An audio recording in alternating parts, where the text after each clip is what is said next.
All right. We are live, pal. Welcome, everybody, to my 2025 Backlash stream. I am Sam, a.k.a. Hype the Commentator, and thank you for joining me tonight for exclusive, special commentary. Of course, you can tune in to WWE Backlash 2025 taking place at the Enterprise Center in St. Louis, Missouri. You can tune into that in the United States live on Peacock. Or if you are outside of the U.S., you could now view it on Netflix. Netflix, the holder of outside WWE premium live events. Master of Splits, you have a question for me. Yes.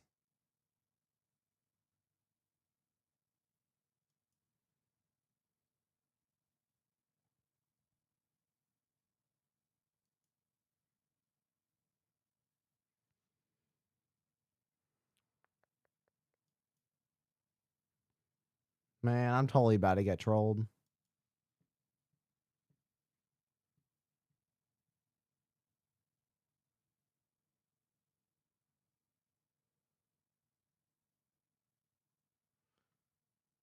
If you made an offensive, disgusting comment and you are getting a lot of heat for it, what is it called?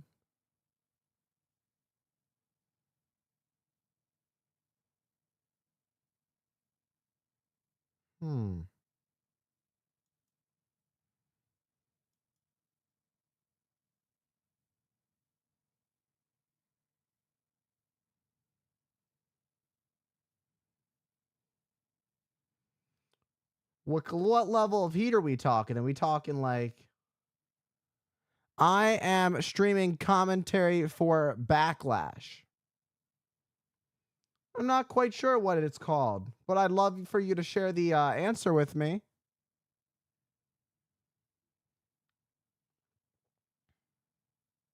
Do you fancy yourself a pro wrestling fan? Ah.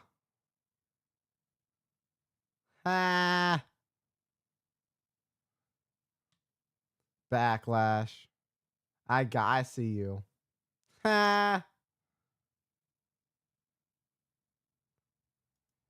Well, if you're a huge pro wrestling fan, you've definitely found the right place. Because I watch all kinds of pro wrestling.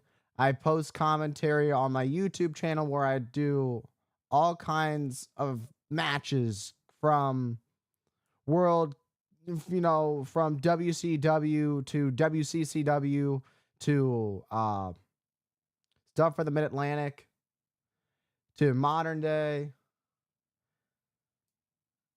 They talking to you, but will they be talking enough to Randy Orton to earn himself a 15th World Heavyweight Championship?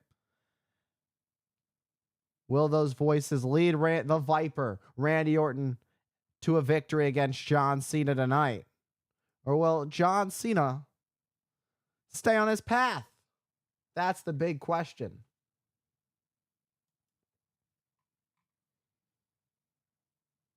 We are 13 minutes away from WWE Backlash. I'm Hype the Commentator. And we have 5 big matches for you guys on the card. With 1 win apiece. Penta and Dirty Dominic Mysterio for the Intercontinental Championship. It should be interesting to see how that all plays out.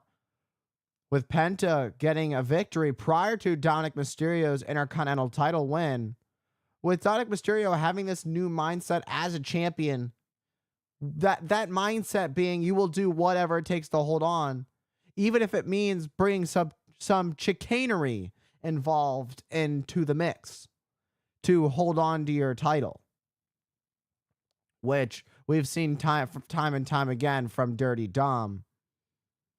We'll see if it's Penta's time to win his first championship here in the WWE, or if Dirty Dom gonna pull a trick out the bag and leave with the victory.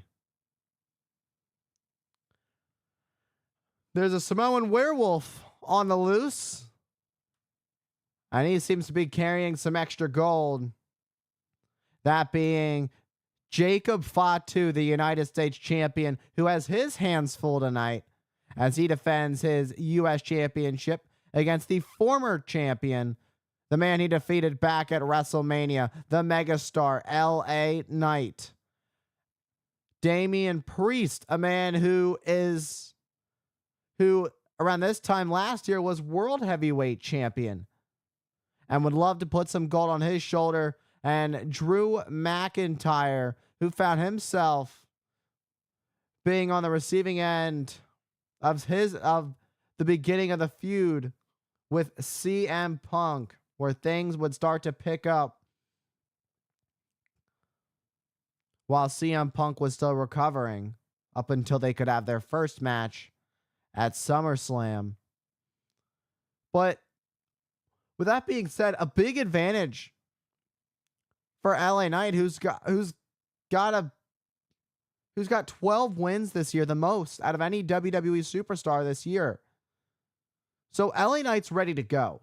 He's competed in enough matches this year where he's been able to gain 12 victories in the year of 2025. LA Knight is not somebody that is going to take being pushed aside lightly. LA Knight's going to stay in the spotlight whether you like it or not.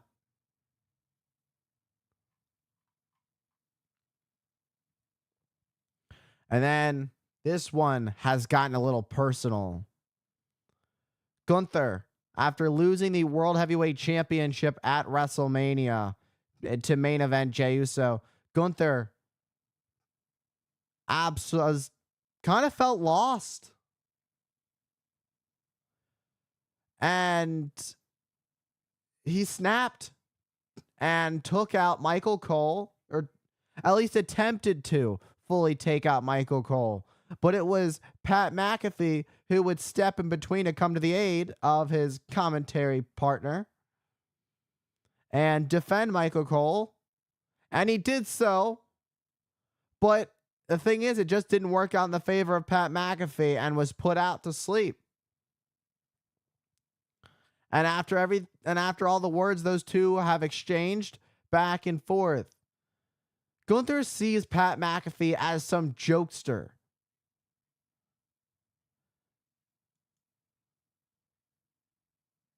And McAfee would love to get revenge and avenge his tag team and avenge his commentary partner, Michael Cole. And, after Raw General Manager Adam Pearce suspending Gunther, it was McAfee who's like, you know what? Okay, we're going to make this thing official. I want Gunther in the ring. Get my payback for what he did to me. So we've got Gunther. We've got McAfee one-on-one. And then things start to pick up here. The Women's Intercontinental Championship. This is an interesting one, to say the least. And it's all kind of by chance if you think about the way that this all came about. In some retrospect, that is. You're looking at Lyra Valkyria and Becky Lynch for the Women's Intercontinental Championship. Now, if you look at the premise of what led to this match, going back to WrestleMania Night 1, WrestleMania Night 1, earlier in the day, before the show even got started, you see that Lyra Valkyria, who was originally supposed to team with Bayley to take on Liv Morgan and Raquel Rodriguez for the women's tag team titles, it was all set in stone. They won the gauntlet match to earn the opportunity, but it was Bayley who was attacked backstage. And Lyra Valkyria, she now has to figure out, she's got 24 hours to figure out, hey, who am I going to pick to be my tag team partner now? Bayley's not medically cleared to compete. And now I have to go on my own and see who is willing to team with me. And fortunately enough for Lyra Valkyria, she was able to find a man worth her while, man who was willing to step up, that being the man, Becky Lynch, of course. Becky Lynch being the surprise tag team partner of Lyra Valkyria. They would go on to win the women's tag team titles, but unfortunately, not everything pans out how they would have liked it to have gone. As the following night on Monday Night Raw, Liv Morgan and Raquel Rodriguez would ask for their rematch for their titles that they had lost for the titles they lost the previous night. And unfortunately for Lyra and Becky, they fell short in the match. But the big thing is that Lyra is the one who took the pin. Lyra is the one who lost the match. And at first it seemed like Becky was like, okay, it's fine. Everything's going to be okay. But Becky, who's been doing this for so long, she's been always at the top of her game. And now we're seeing this new version of Becky who just, like, it's like a light switched in her mind. It's like something happened in it and she just snapped. Almost like it was humiliation at how quick she lost that title in under 24 hours. Losing her mind and just snapping and taking out Lyra Valkyria. And that's kind of what leads us to this match, is that initial attack. And then the following week, Becky explains her actions and she's like, yeah, I'm the one that attacked Bayley. But you didn't need to know that at the time, because Lyra wouldn't have chosen me as a tag team partner. It was all a part of Becky's elaborate plan to get back in this, to find her way back, team with Lyra,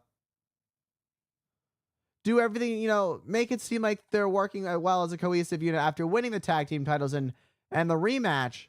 Then when they lost the titles, you got to wonder how long Becky Lynch could have played this off.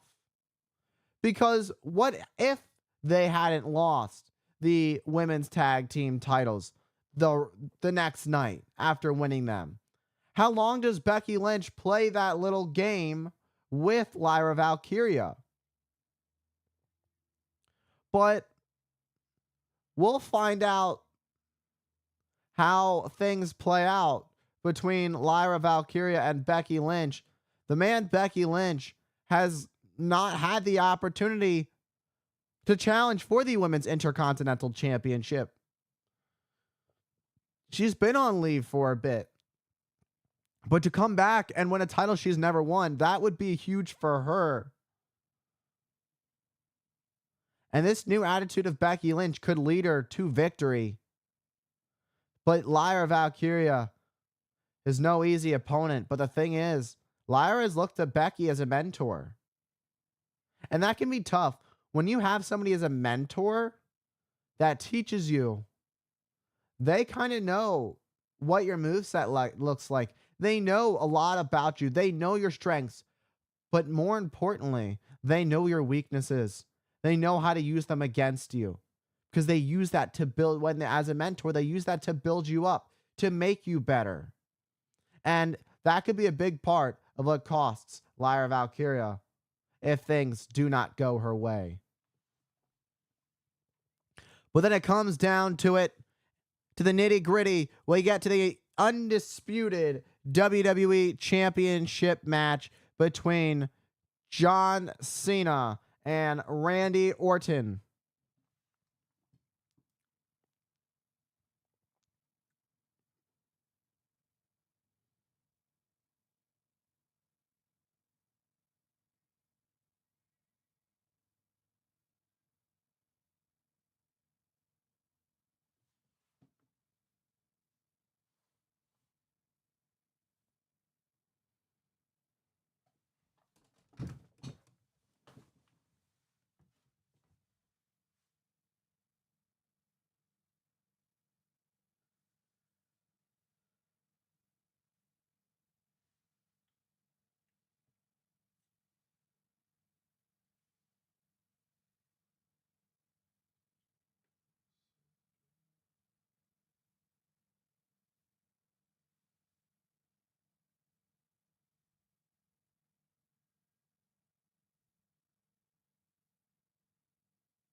beautiful rendition of our national anthem.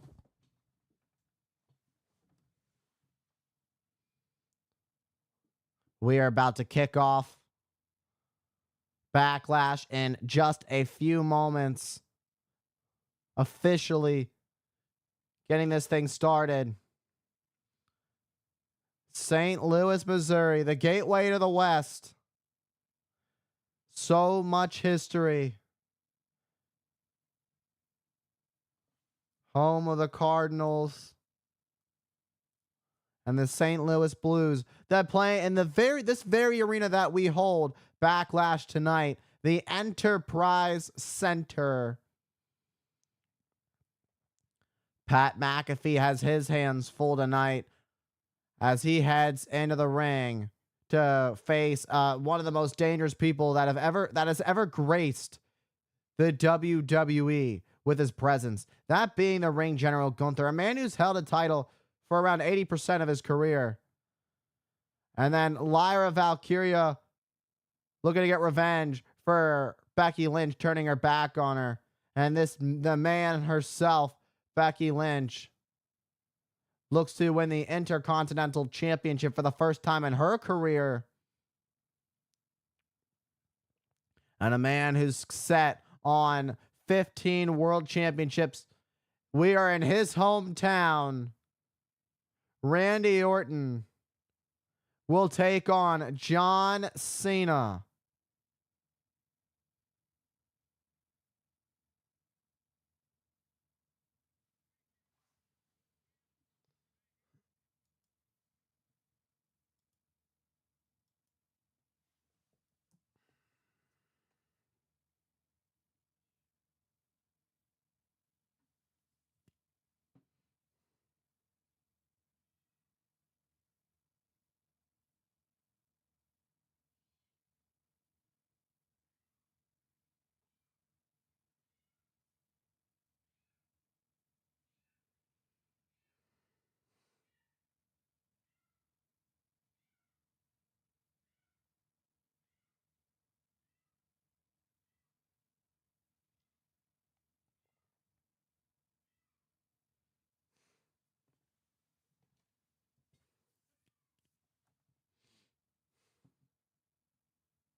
Penta, who's made huge waves, has a chance to become Intercontinental Champion tonight.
You're looking live at the sold-out Enterprise Center in St. Louis, Missouri,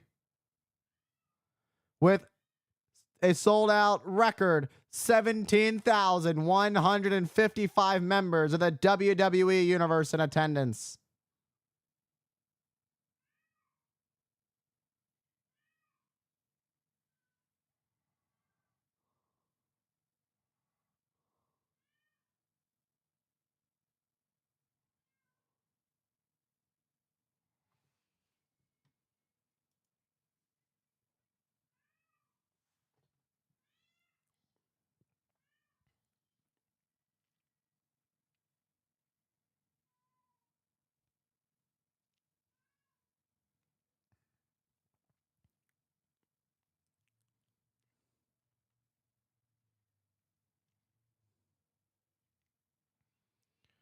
What away to kick off Backlash, we're doing a high stakes U.S. title match between 4 superstars that have had to overcome a lot throughout their careers, which means they are going to do a lot to fight for this United States Championship.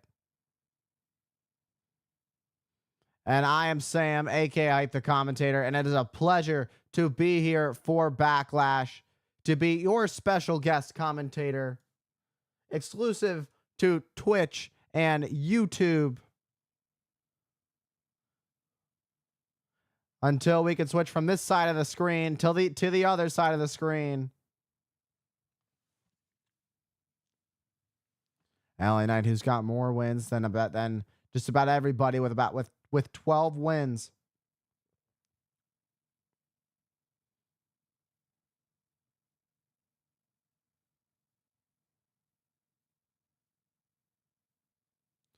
A man whose year last year was filled with all kinds of hatred towards CM Punk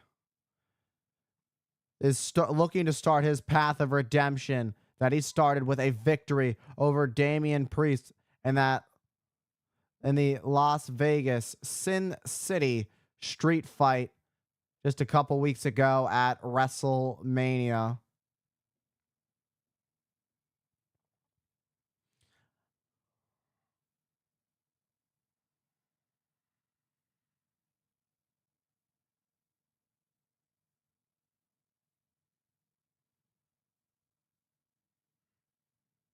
Drew McIntyre, he's got that very focused look in his eyes.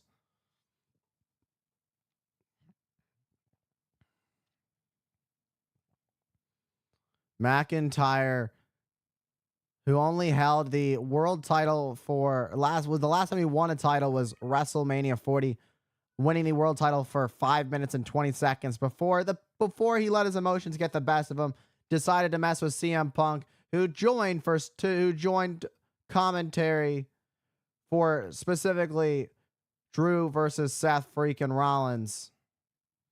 And deciding to mess with CM Punk only cost him because CM Punk would pull McIntyre's legs out from under him and would leave the door open for Damian Priest to cash in. And Damian Priest and Drew McIntyre was a year in the making. So for it to take place this year at WrestleMania 41 in a Sin City street fight, it was very fitting in the fact that Drew couldn't wait to get his hands on the man that had played a role in ruining the year of Drew McIntyre, completely shifting where it was going. And speaking of that man, here he is.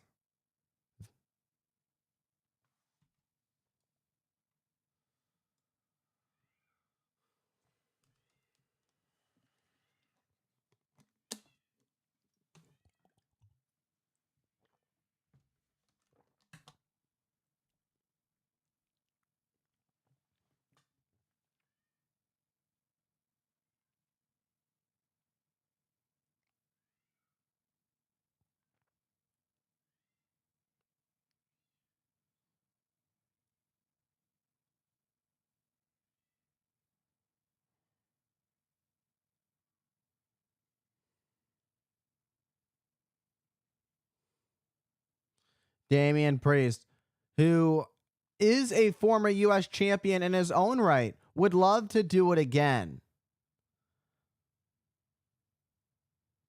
Damian Priest had a big moment at Backlash a couple of years ago, taking on Bad Bunny. Puerto Rico was absolutely electric. And tonight in St. Louis, the vibes are already starting out right with an epic fatal 4-way match for the United States Championship that has been held by some of the all-time greats. The likes of Harley Race.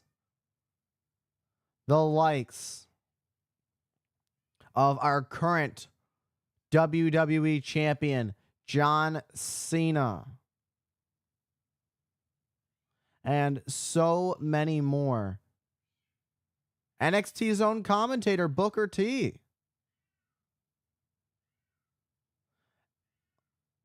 The U.S. title has been a big part of WWE history. Drew McIntyre waiting on the outside. But it's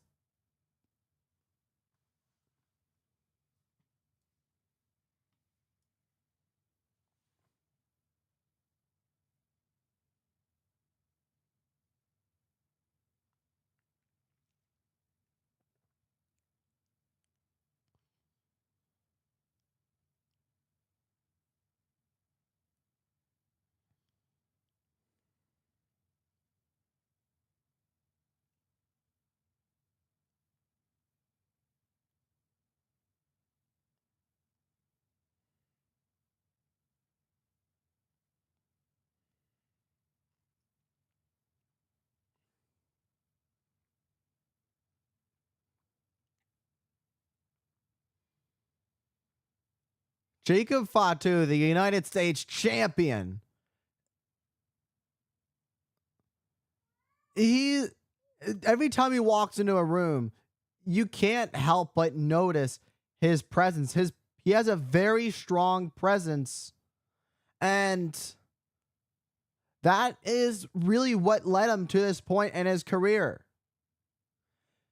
He spent some time, at the likes of MLW, traveling across the Indies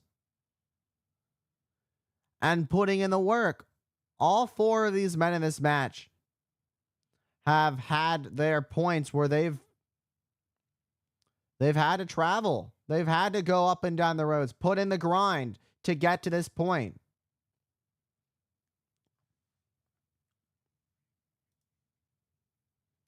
You can see the official holding up that prestigious United States Championship high.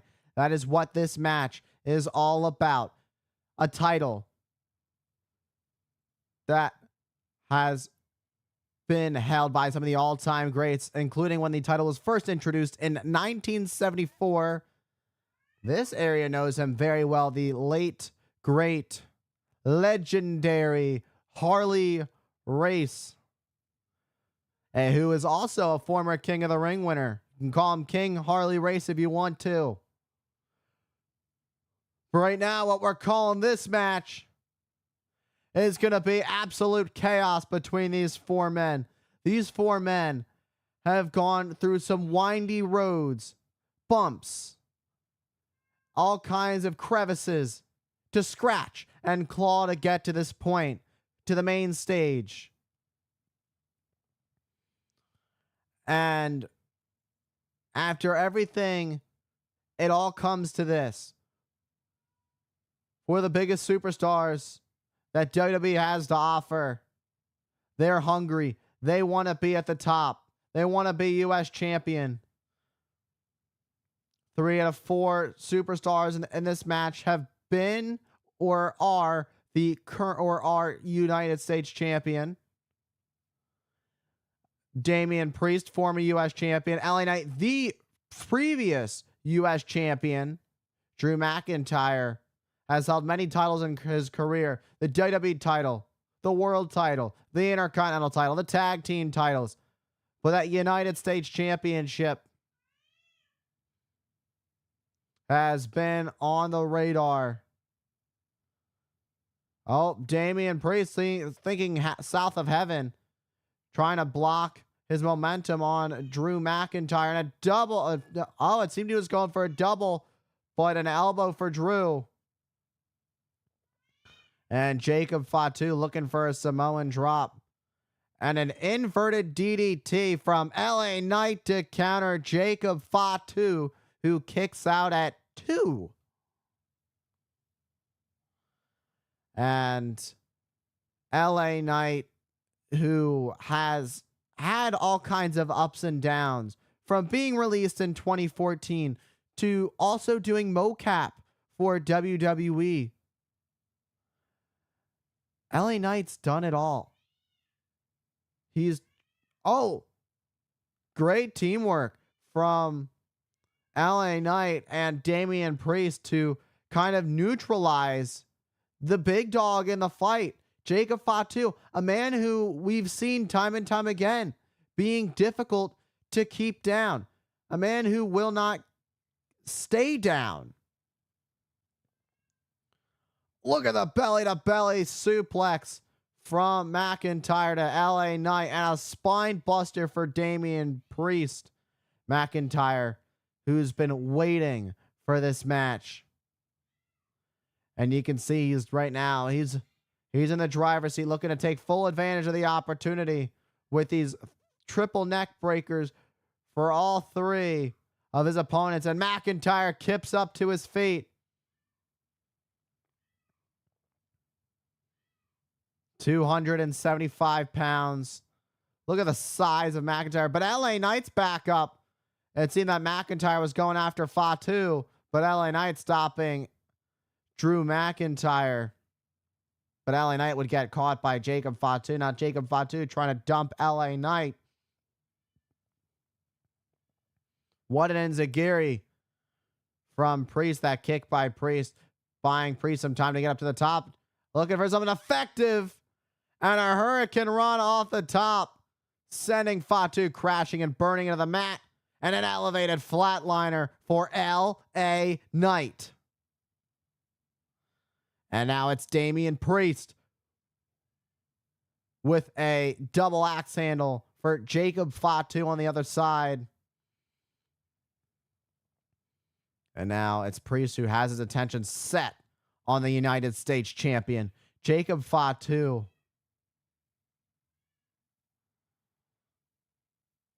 And Priest looking for that old school. It's what cost him at WrestleMania, but it connected on McIntyre this time. And Jacob Fatu has been having a hard time finding his footing in this match. There's a lot to go on, especially when you know you're the biggest target. When you have such a strong presence, you ultimately become the biggest target in the match. And that's to the benefit of everybody else in the match, because they know they need to take you out of the equation first to almost guarantee their chances are higher. But it's not quite the guarantee. Oh, that was nasty. That pop-up Samoan drop on the top of the barricade that separates the timekeeper's area from ringside. And it's crazy how quick, at just a blink of an eye, can Jacob Fatu turn things around. He is very dangerous. And now on one side of the ring, on the outside, you have McIntyre. On the other, you have Jacob Fatu, and they step up on opposite sides of the ring apron. These are two alphas. And we aren't seeing any stop of motion. Their eyes are telling it all. The motion in their eyes, the look, the glare tells the story. These two big dogs are going to collide and what could cause another big bang.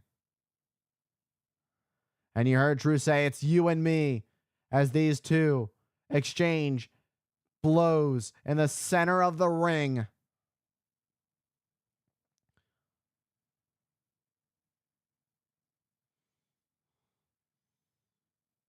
And now it's Fatu. Oh, we got an extra shot on McIntyre, but it was McIntyre with that throat chop to stop Jacob Fatu. And pop-up Samoan drop to Drew McIntyre in the ring. And Jacob Fatu is in control. And with that look in his eyes, that devious look. And in the corner at full speed ahead. And Jacob Fatu has got a deep bloodline. And the bloodline, the Anoa'i family, pulling a move out of the playbook of Rikishi with that huge hip attack in the corner, as Jacob Fatu ready to step it up a bit. And you can hear that "This is awesome" chants from the 17,155 members of the WWE Universe in attendance. Jacob Fatu may have wasted a little bit too much time. And McIntyre putting his thumbs in the eyes of Jacob Fatu. You have to, kind of cut corners a little bit when it comes to this. You have to pull some tricks out of the bag. You have to play dirty. And you can. The referee can't do anything about it. So if you have the opportunity, these superstars are going to take it. Especially under Fatal 4-Way rules. Meanwhile, LA Knight's found himself at the right time with the right opportunity. Oh, and LA Knight pushed off the top. And now it's with McIntyre tied up. It's Jacob Fatu looking to take advantage of the opportunity. What could Fatu be thinking? Well, look at the core strength of McIntyre. Send Fatu into LA Knight. And a suicide dive. And a Damian Priest. A fire has just been lit under Jacob Fatu, who's picking up the momentum. Fatu closing out and retaining his United States Championship. LA Knight, BFT. But Damian Priest, south of heaven. Claymore, we got a new United States champion. Oh, but McIntyre realized it last minute. Damian Priest almost stealing this one. I think without his knowledge, he kind of just fell right onto LA Knight after that Claymore kick. First, Fatu with the Swanton. Fatu getting all hyped up and amped up. LA Knight with blunt force trauma. Damian Priest with South of Heaven taking LA Knight for a ride. And then a Claymore to Damian Priest, where Priest would collapse right on the Knight for the cover, and McIntyre making sure to fix his mistake before it was too late, preventing the cover from being counted to 3. And now with all 4 superstars down, bodies were laid out. Heavy artillery was involved. And now we're going to see who fully takes advantage of this opportunity, this reset. And it seems that Jacob Fatu is still fired up. But it's McIntyre who comes out like a missile. And a future shock DDT for Jacob Fatu, looking for one on LA Knight. But LA Knight looking for some blunt force trauma. McIntyre. And the future of LA Knight has been shocked as McIntyre now kips up to his feet. McIntyre, as he makes his countdown, could be sending the final message.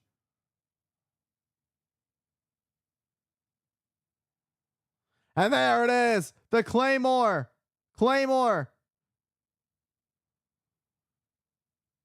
Oh, but it's Damian Priest who pulls the official out of the ring. Oh my. McIntyre, who was about to win the United States Championship after connecting with a picture-perfect Claymore on LA Knight, only for it to be ripped from him as Damian Priest pulling out the official, only continuing the issues and furthering the problems between these two, as these two now go out into an all-out brawl, spilling into the timekeepers area. But what is left is a rematch of WrestleMania. For the United States Championship when LA Knight defended his U.S. title against Jacob Fatu. But on that night, Jacob Fatu was the better man and would defeat the megastar, putting him in the current state he is in now as the United States Champion. Went for that moonsault, but nobody home as LA Knight was able to get out of harm's way. Now it's LA Knight looking to head up. And now it's about to be with everybody saying LA Knight, that elbow drop off the top. And LA Knight looking for one more. Off the top. And another elbow drop to the heart. Shot to the heart. Is he too late? He's not late as Jacob Fatu gets the shoulder up at 2. Meanwhile, Priest and McIntyre, they've spilled out into the arena far away from ringside. And you heard Damian Priest say, mocking McIntyre by saying he's bored at work. Oh no, this is not looking good whatsoever. The emotions between these two. How much drama, how much chaos. It could lead to costing each other a shot at the U.S. title because they are so focused on their problems with each other that the U.S. title almost doesn't even seem to matter anymore. And now Damian Priest raking the eyes of Drew McIntyre. Little payback there. And now the straps come down. Priest looking to use the rage against the Scottish Warrior with a south of heaven all the way to the floor. Off that moving case. But what cost happens here? These two are laid out on the floor. This is going to need some serious medical attention for both of these men. And now we've got all kinds of officials and authoritative figures checking on these two superstars after crashing and burning through those tables. They are absolutely wiped out here at the Enterprise Center in St. Louis, Missouri. And this match has reached beyond the level of chaos that was kind of something that was expected from the get-go. What you could expect from these four superstars, and knowing their backgrounds and knowing what they're capable of, this was all possible. And now we're seeing all kinds of chaos, and we're getting ourselves a little WrestleMania rematch, as I mentioned a few moments ago, with LA Knight and Jacob Fatu.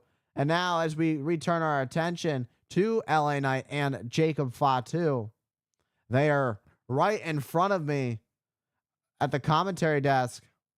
LA Knight has the front of the announce table, just sending it on the back, dropping it on the spine of Fatu.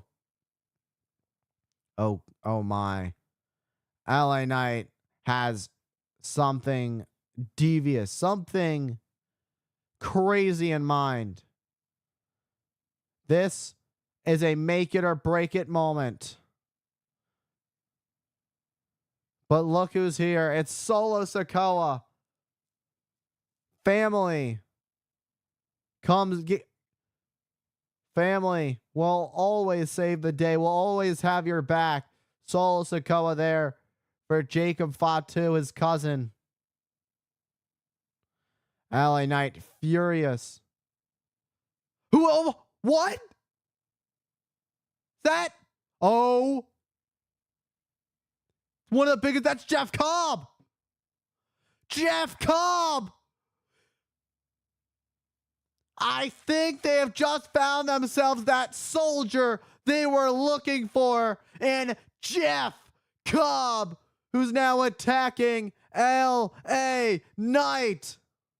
Oh my God.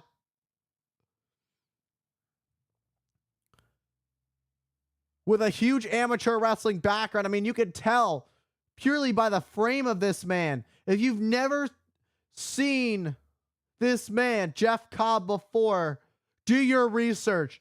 This is a man who was a force to be reckoned with. And now now on Jacob Fatu's side,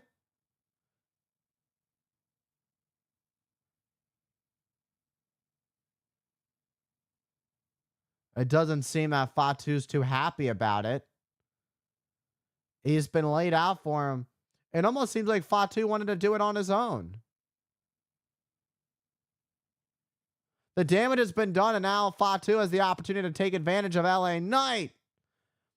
And now he does. Fatu can't even believe it, what he's seeing. Fatu with the moonsault, and it's all over for LA Knight. And Fatu retains his United States Championship.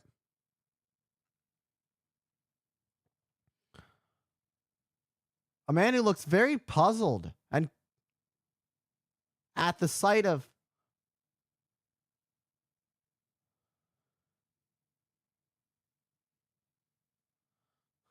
and Solo bringing in some extra backup. And Jeff Cobb, talk about having a soldier in your corner. You've got Jeff Cobb.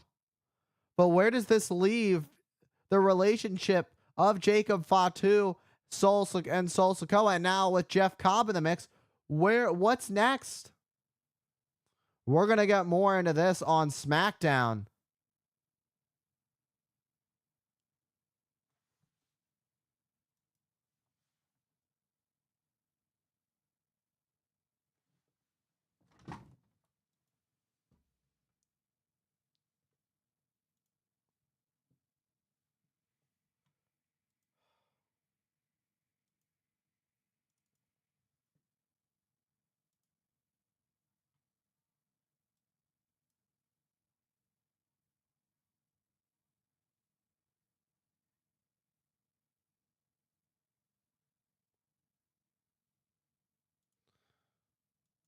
Oh man, I ran out of recording space. No.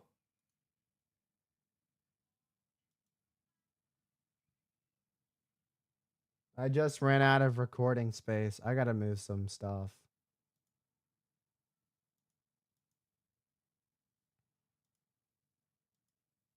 I gotta move some stuff and make a new folder.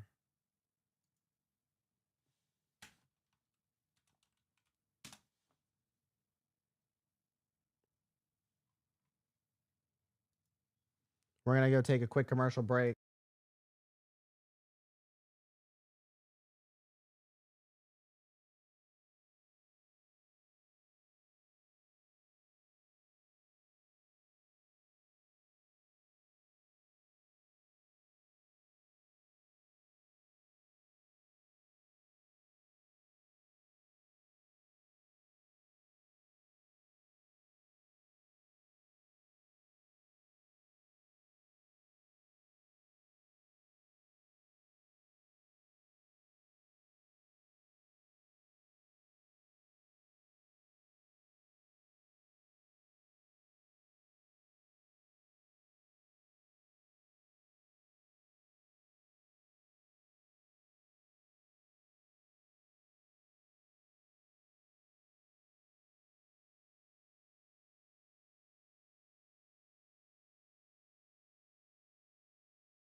Welcome on in. Tight spot. What up, Chief?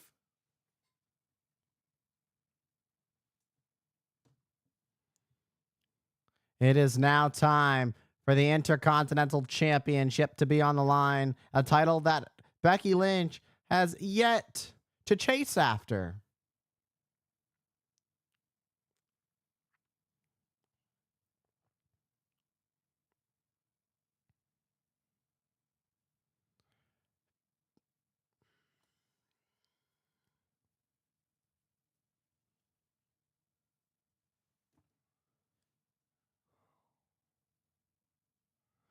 Well, this match is going to be very interesting.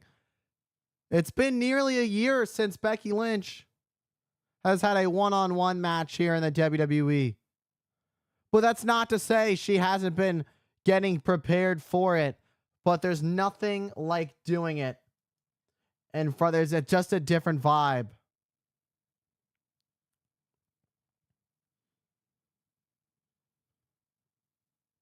Becky Lynch, who is set on gold. She took an interesting path to get there. And we'll talk a lot about that. And I'll talk a lot about that throughout this match. On Becky's... I'm trying to, the best way to describe her plan is just devious. Her elaborate plan that she put together to make sure this match was a possibility was of brilliance.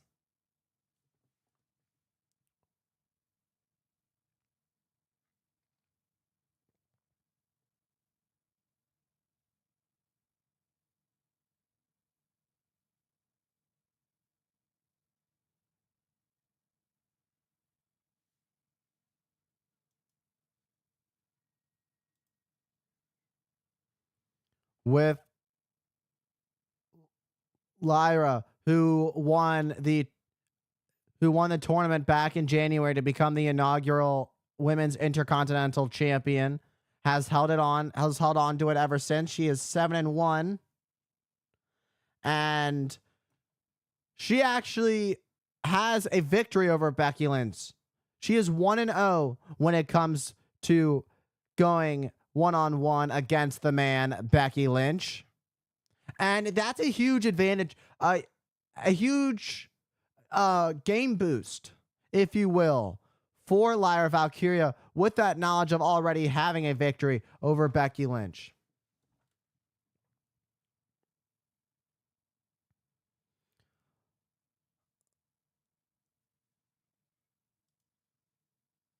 And Lyra Valkyria has her hands full. You saw official Jessica Carr holding up the Intercontinental Championship. As I mentioned, Lyra Valkyria winning that 12-woman tournament back in January to crown the inaugural Women's Intercontinental Champion. Becky Lynch, who's done it all, from being a part of the first ever Women's WrestleMania main event back at WrestleMania 35, where she would become the undisputed women's champion, holding both at the time the SmackDown and Raw women's titles, which are both now defunct championships that have been replaced by the Women's World Championship held by Io Sky and the WWE Championship held by Tiffany Stratton. But right now, this match is about Becky Lynch and Lyra Valkyria. It's about somebody that Lyra Valkyria saw as a mentor. And because of that, Becky Lynch took advantage of the opportunity and sought after going after Lyra. This was Becky's plan all along. That's as clear as day. She made it crystal clear that she was the one who would attack Bayley. Wait. And a roll up there, a 1 count. Becky made it clear that she was the one who attacked Bayley on before WrestleMania Saturday, leaving Lyra Valkyria with 24 hours to find a new tag team partner. And fortunately enough for Lyra Valkyria, Becky Lynch was in town. being in attendance for the Hall of Fame on Friday. So Becky Lynch wasn't willing to miss WrestleMania season and saw it fit that it was the perfect opportunity, even though it was Bayley who was the one who teamed with Lyra to win the gauntlet match. Meanwhile, rocking Becky Lynch like a horse, toying with the man. Will the man be forced to submit? And then, so the man, Becky Lynch, they win the tag team titles. Becky Lynch comes out as the surprise replacement for Bayley in the tag team match against Liv and Raquel at WrestleMania. They go on to win the titles.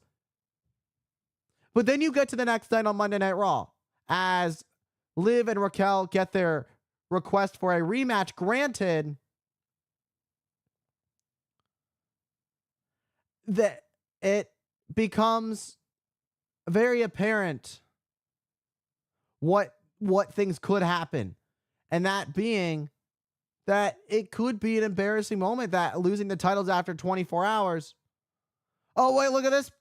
Oh, the shoulders were down.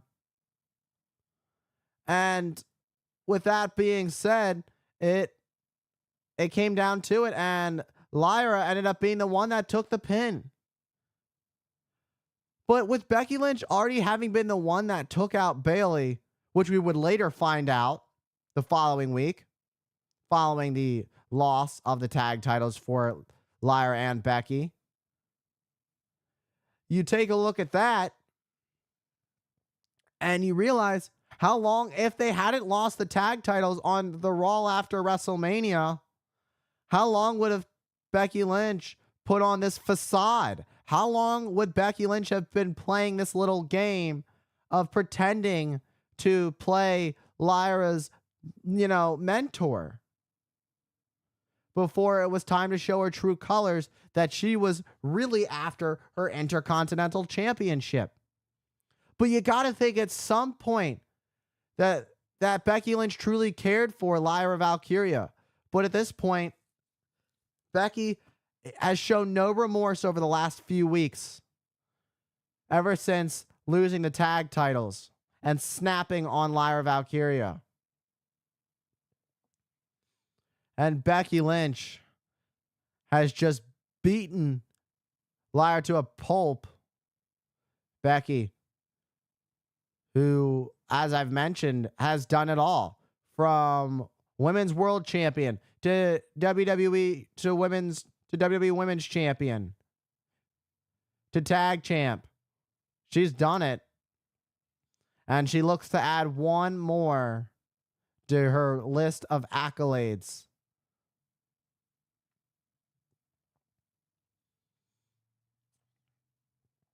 Becky Lynch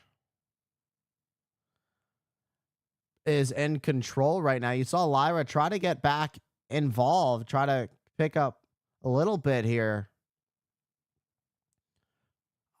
And a slap. I don't know how wise that was. Becky Lynch establishing dominance. No response from Lyra. Things are not looking good for the champion at this point in this match. And that look in Becky Lynch's face. And Becky Lynch going after Lyra, but nobody home. Becky gets the boot up. And looking for a Bexploder, and it connects. And you can see the look, the expression on the face of Lyra. And now the shoulders are down. And now arguing with the official, Jessica Carr. She was watching it very closely. You never want to waste too much time arguing with the official. She's calling it right down the middle.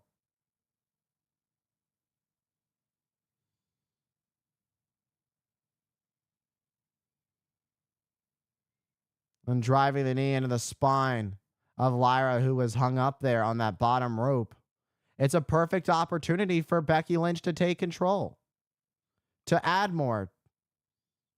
And now Becky Lynch with a baseball slide.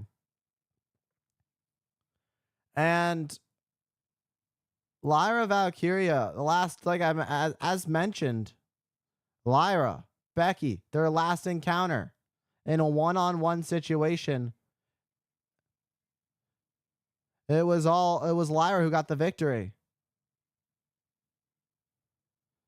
That's the fiance of Lyra Valkyria, and Becky Lynch had a lot to say to him. And Becky Lynch going for the cover to win the title, but it's Lyra who kicks at it too. What an impressive showing from both. Let's take a look at both perspectives, okay?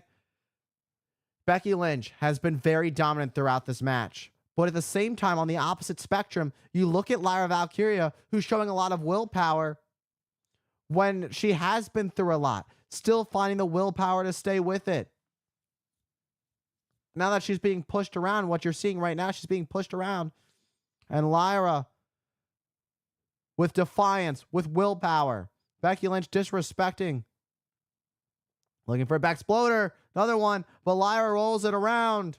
Turning through. Look at, oh! And down goes Lynch. And almost like a walking into and then taking down Becky Lynch with like a fisherman suplex. And there's only been one women's Intercontinental champion, that being the inaugural champion, Lyra Valkyria. She is 7-1 this year. A very impressive record for Lyra Valkyria. And Lyra, boom, what an enziguri, catches Becky and stuns the challenger. And a gut wrench, power bomb to Lynch, but Lynch stays alive. And Lyra thought that was it, pleading with the official. But it just wasn't enough to keep Becky Lynch down. But you look at the willpower of Lyra Valkyria, and you can see how far she is willing to go. And for her to find her way back into this match after what Becky Lynch had put her through the last few minutes or so prior to Lyra finding the opportunity to take the upper hand in this matchup. But it's Becky Lynch who gets a couple shots in there. Now we're heading up high. This is where things become very dangerous. You go into high risk, high reward territory. And it can either make or break your chances of leaving as champion, of leaving as the victor. And a superplex by Lyra takes down Lynch and now goes for the cover to retain. But it's Lynch now who's showing some resilience as well. We've seen willpower from Lyra, the resilience of Becky Lynch. Becky Lynch, who landed not so nicely on her lower back. Lyra thought she had it, and she's almost speaking words. She's almost speaking to herself, like, "What do I do now?" That's at least the impression. Trying to figure out, perhaps looking for that Nightwing. Becky Lynch realized it. Standing switch from Lyra. Roll up. Becky turns it around. Becky tried to use the rope, but Jessica Carr spotted it. That was premeditated. And down goes Valkyria. Oh! It seemed that Becky Lynch, who had just pulled something new out of the playbook. Becky digging deep into the playbook. That last shot, almost the one that took it all home for the man. And Lyra, who just took a heavy shot.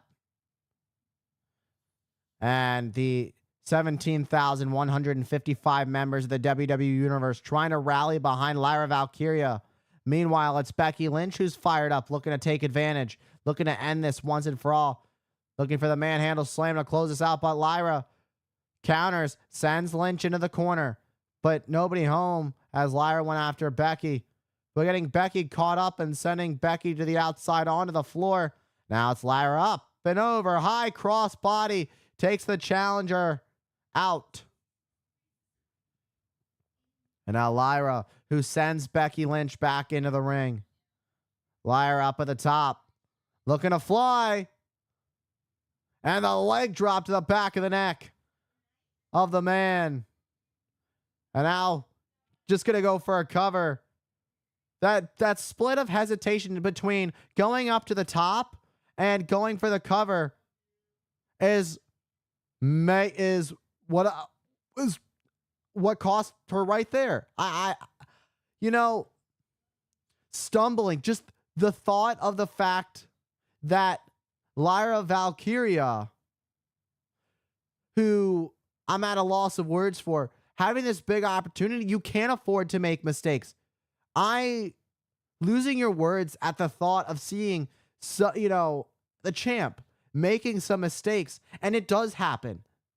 But there is no room for error as champion because you have the biggest target on your back. And now these two exchanging blows in the center of the ring. It's very apparent who the members of the WWE Universe and the Enterprise Center want to see get the upper hand of this between these two.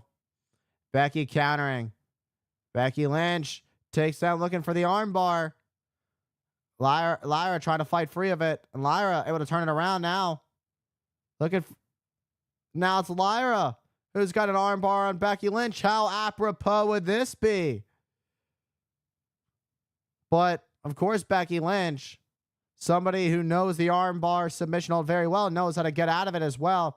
And now looking to get that disarmer fully locked in. Lyra rolling through. Lyra stacks up Lynch. And now the cover has been broken. And a manhandle slam countered. Lyra in the cover almost had Becky. Manhandle slam. And there it is. Oh! But Valkyria stays alive. And the look of sheer disbelief in the face of Becky Lynch, hitting the biggest shot. Lynch thought she had it won, but it wasn't quite enough. Now, if you're Lynch, you need to avoid overthinking. You need to keep your eye on the prize. You cannot let frustration start to set in, because that is where mistakes can be made, especially so deep into a matchup with such high emotion between these two who have rich history with each other.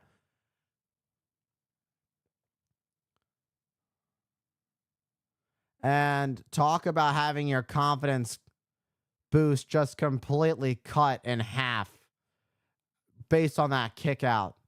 What in the world is going on in the mind of Becky Lynch? She's grabbing a steel. She'll get disqualified. You can't win the title that way, Becky. Not very wise.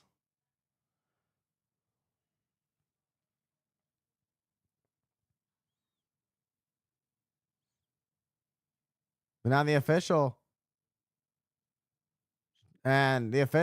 making sure the match doesn't end that way. Oh, but Becky, a man with a plan, the man with a plan, who took the opportunity to expose that top turnbuckle. Oh, but Lyra counters.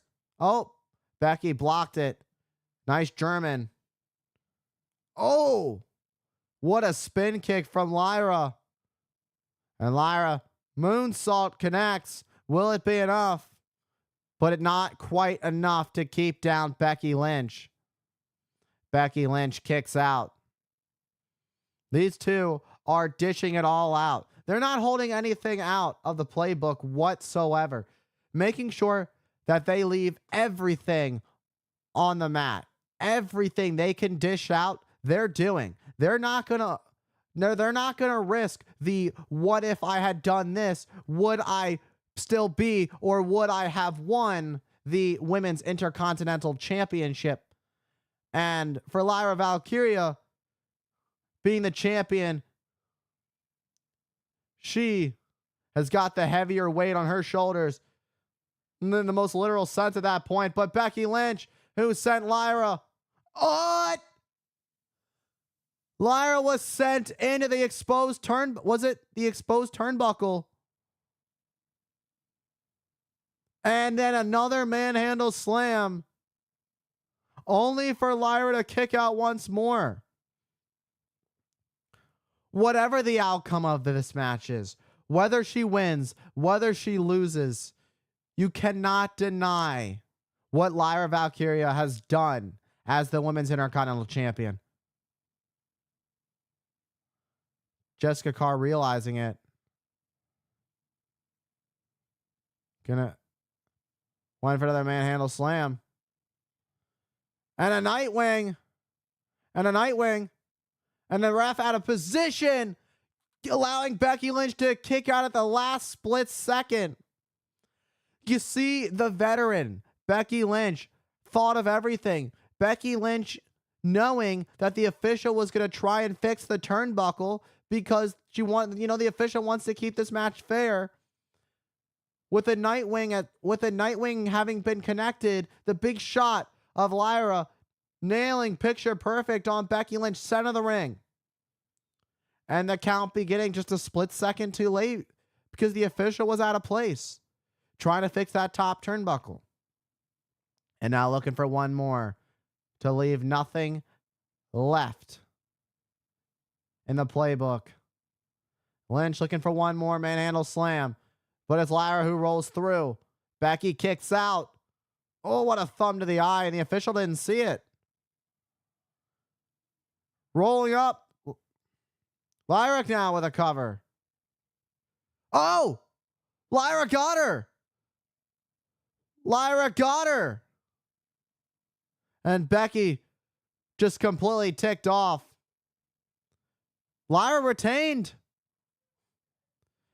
Becky expressing her frustrations and not holding back, not leaving her emotions in as she takes out Lyra. Do something. Becky Lynch got outplayed by Lyra Valkyria. That's what this was. And now we have officials trying to stop Becky Lynch from, potentially breaking the arm of Lyra. Lyra, who's writhing in pain. Becky Lynch has gone unhinged. And our Raw General Manager, Adam Pearce, coming out to break the thing up. And nonetheless, Lyra Valkyria retains the title, but at what cost? You have to know this isn't done between Lyra and Becky. Tough loss for the man. She didn't take it so well.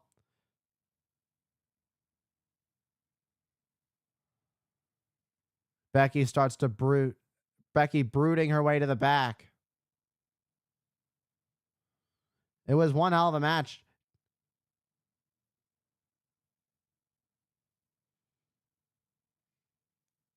A lot has been learned about these two women in this match. How far they are willing to go. But also at the same time, what they're able to handle in terms of emotional capacity. And we saw that Becky Lynch just couldn't handle the loss to Lyra Valkyria, who was able to pull it through. She found the loop in the hole, and she went for it, and she had it. Tonight was Lyra's night. Not in the best condition, though. But Lyra does it. Let's get a look at this one more time. Let's get a look at some of the highlights. With multiple manhandle slams. There's that first one where Lyra would kick out. You saw the look of disbelief in the eyes of Becky Lynch. We got a look of a beautiful moonsault from Lyra where Becky Lynch would then kick out. And the Nightwing attempt would be countered. Oh, sent into the middle turnbuckle. And then a manhandle slam. The second one. And the thumb to the eye when the official wasn't looking. Oh, it seems like she was going for the manhandle slam roll up. Lyra just, with her eye still being, with her eye still being messed up from being thumbed. It was either her nose or her eye. Whatever it was, Lyra is not looking too great, but she's looking even better that she still has that women's intercontinental championship.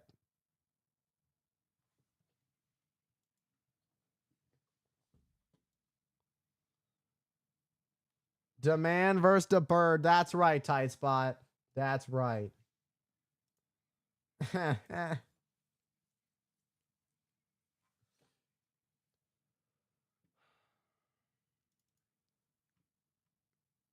was impressive. 22 minutes. That match was roughly 20. That entire segment was about 22 minutes from bell to commercial.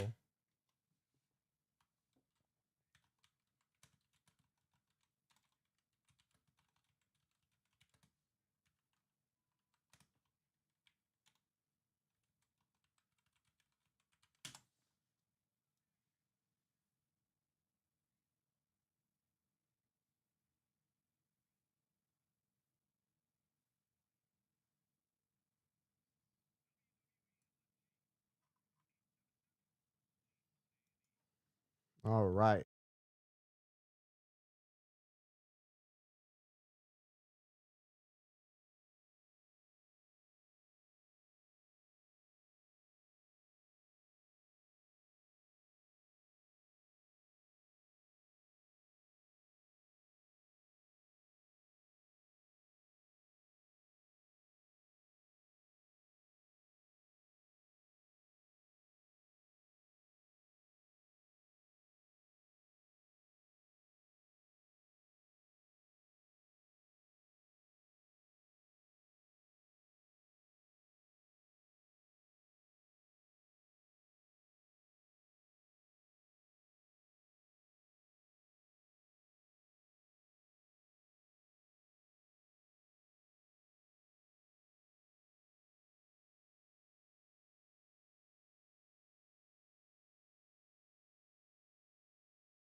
Don't forget, still to come, our main event: John Cena, Randy Orton.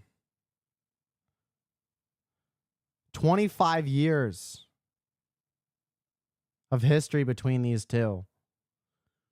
From entering their first time, entering the OVW Training Center in Louisville, Kentucky, to their last time they wrestled February 7th, 2017. Detonator by Killer Mike, the official theme of WWE Backlash.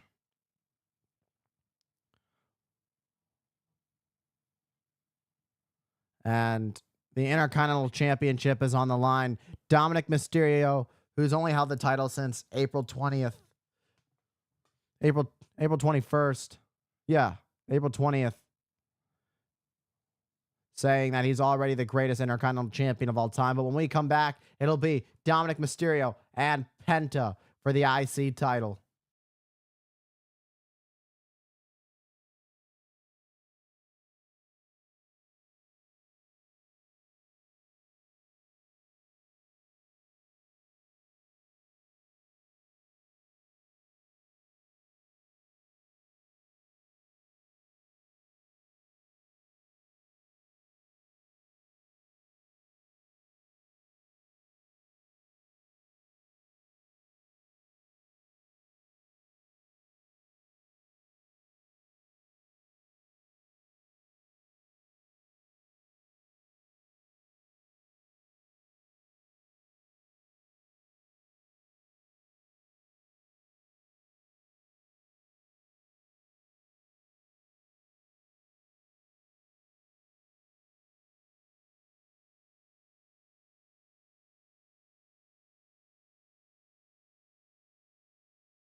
We are back live.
Penta, who's taken WWE by absolute storm since debuting back on January 13th on the second edition of Monday Night Raw of the Netflix era.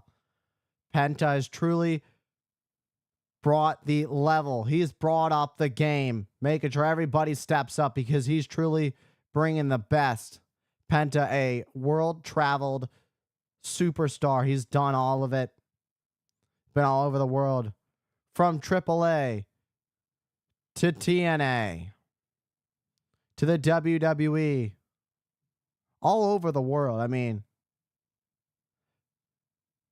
Penta, who made a name for himself in Mexico with his brother, Ray, and SmackDown's own Ray Phoenix. They made themselves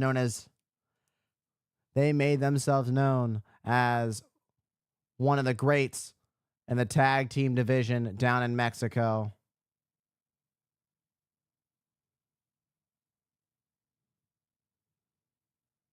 And now Penta has a chance to win his first singles championship in the WWE.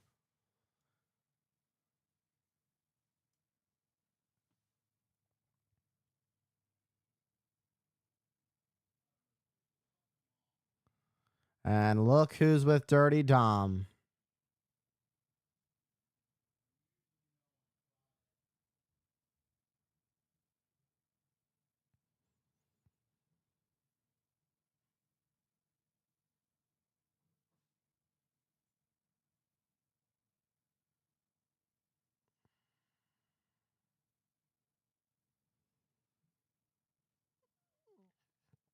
Oh, it seems that Dom is going to go alone tonight. At first, it seemed like...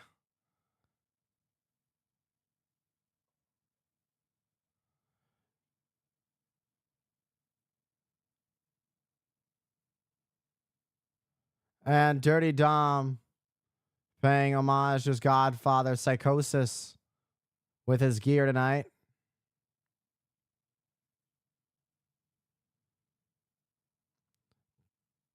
Dominic Mysterio, whose ego was already, inflated to the absolute max. I didn't know his ego could be inflated anymore. And then he won the Intercontinental Championship. Official Eddie Arango holding up that Intercontinental Championship. The inaugural Intercontinental Champion being the legendary Pat Patterson, held by some of the all-time greats, including Pedro Morales, Shawn Michaels, Razor Ramon, the likes of Randy Orton, were in his hometown. Can't forget Randy Orton, who will be challenging in the main event against John Cena for the undisputed WWE title to win a 15th. But what it's all about is Dirty Dom and Penta, their issues, looking to settle their differences. Can't forget that Dom's father, Rey Mysterio, a former multi-time Intercontinental Champion, which, ironically enough, Dom wants nothing to do with his father, but seems to be following in his footsteps enough. And a backstabber by Penta. Lays out Mysterio. Goes for a cover in the center of the ring. Both legs hooked. And the champion able to kick out. Penta making sure to stay calm. Realizing that things can get heated in a match like this. That things can really pick up. But to stay focused. Stay on track. Dominic. Ooh, though that's not going to feel good for Penta. And Mysterio drop kicks Penta to the outside onto the floor. Mysterio looking to fly. Suicide dive, turning it into a DDT on the floor. That was absolutely incredible athleticism. Let's get a look at this. Look at the way that he was able to turn it from a suicide dive and shift the weight down to a DDT. And you just saw Dominic Mysterio mocking Penta's walk. Mocking Penta's strut. Dirty Dom, who's been champion since winning the Fatal 4-Way at WrestleMania. That also included Finn Balor, the man that is also in this match, the Penta, and the former Intercontinental Champion, the unpredictable badass, Braun Breaker. And Dom already saying he's the greatest Intercontinental Champion of all time. And there's a lot of people who have a right to that, to make that claim. And it might be a little too early for Dominic Mysterio to say that. But not unexpected words from him, considering how large his ego is.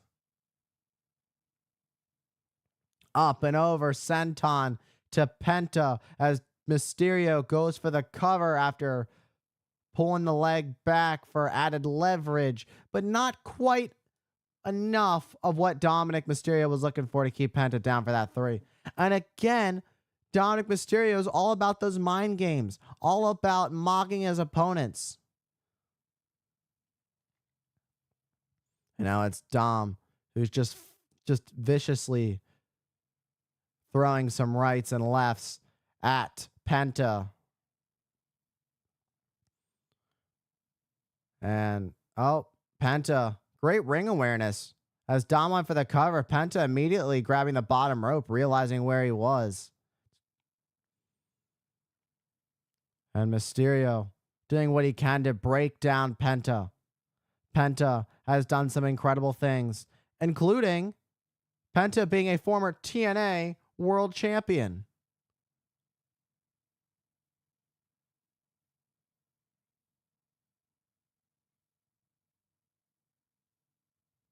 And Dominic Mysterio has Penta right where he wants him, trying to do his best to keep Penta grounded. But now it seems that Penta, who's starting to work his way back into this match, what a shot to the face. And an inverted sling blade to Dominic Mysterio, who gets face planted into the mat. Dominic rolling out onto the floor, try and regroup. But it might not matter. Oh no, this isn't going to be good. Whatever Penta's got in mind, he's going. He's doing whatever it takes. Balls to the walls. Because high cross body and a crash and burn as Penta lays out Dominic Mysterio to the outside on the floor. And with both superstars down and out, it took a lot out of Penta to do that as well. It's not an easy fall coming off that ring post. Penta showing some effect of what happened.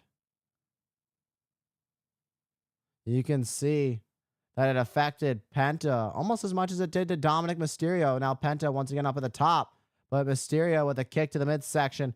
Dom with a suplex. And you know what this is all about. 3 amigos, but Penta countering. Oh, drop toe hold. He's in position. Move that he stole from his dad, the 619. And a shot to Dom. Up and over. What a beautiful crucifix bomb by the challenger. But Dom gets the shoulder up. And you saw Penta, who was, expressing the pain that his body was feeling after that huge crash and burn. And a drop kick from Dirty Dom has Penta on the ropes. Oh, look at that. Pulling a play out of his girlfriend's playbook with Oblivion. But Penta kicked out. I bet Liv Morgan's smiling watching that. Liv Morgan currently out filming a movie, but making his girl proud.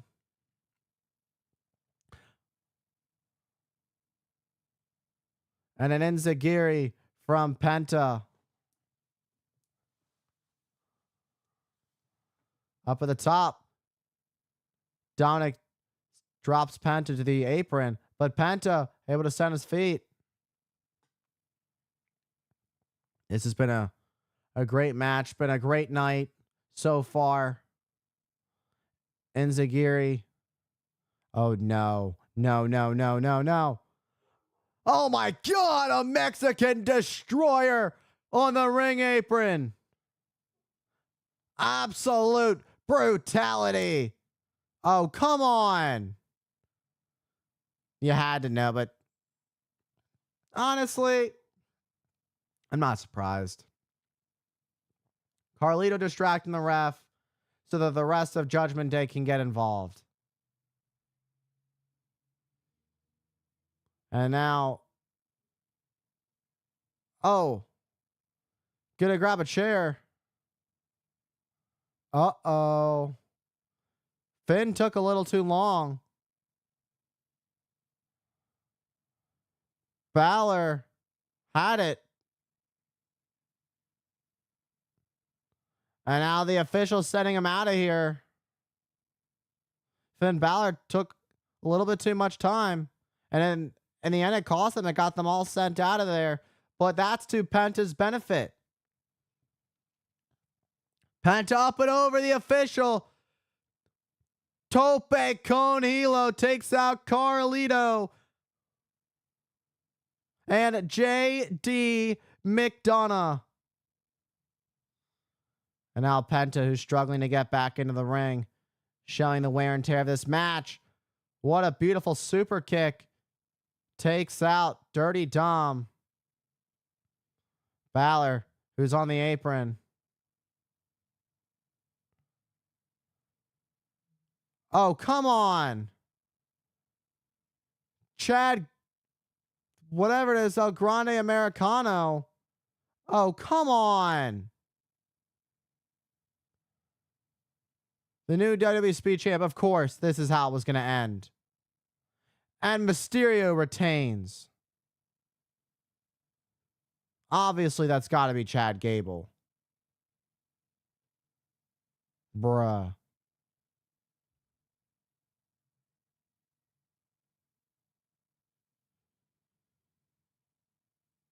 Well, El Grande Americano, who looks very similar to Chad Gable. And now, after taking out Penta multiple times, taking out his brother Rey Fenix, El Grande Americano was just on a mission to destroy Lucha Libre and anybody who's involved in it.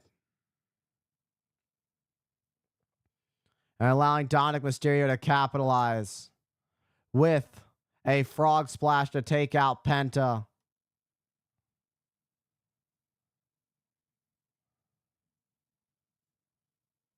This became a 4-on-1 fight. Wasn't even a fair shot for Penta.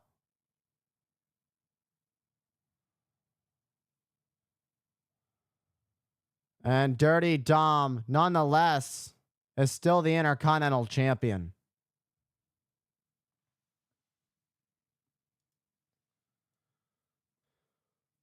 El Grande Shitanto.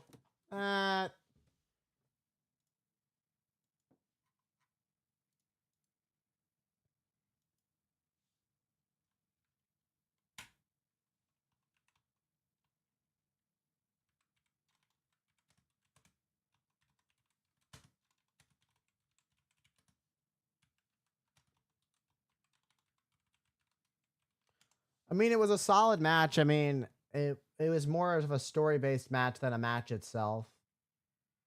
It had its moments.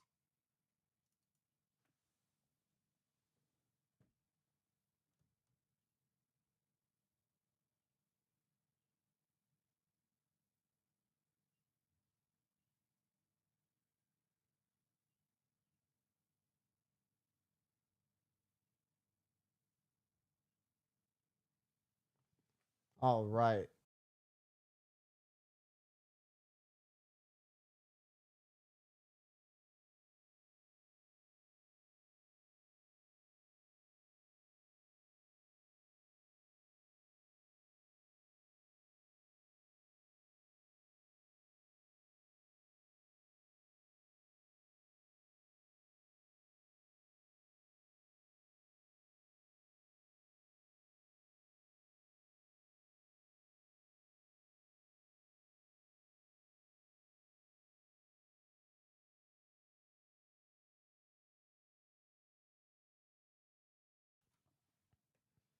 And we are back. It is Backlash. What a night it has been so far. And on Monday Night Raw in Louisville, Kentucky, it's going to be the phenomenal one. AJ Styles and Finn Balor in a huge matchup.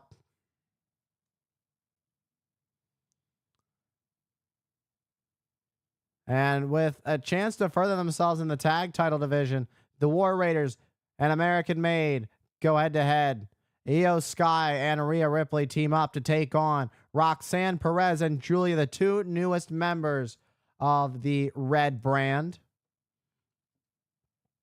And from Louisville, Kentucky, CM Punk, the Second City Saint, will be live. But in 2 weeks from tonight, we'll be in Tampa, Florida.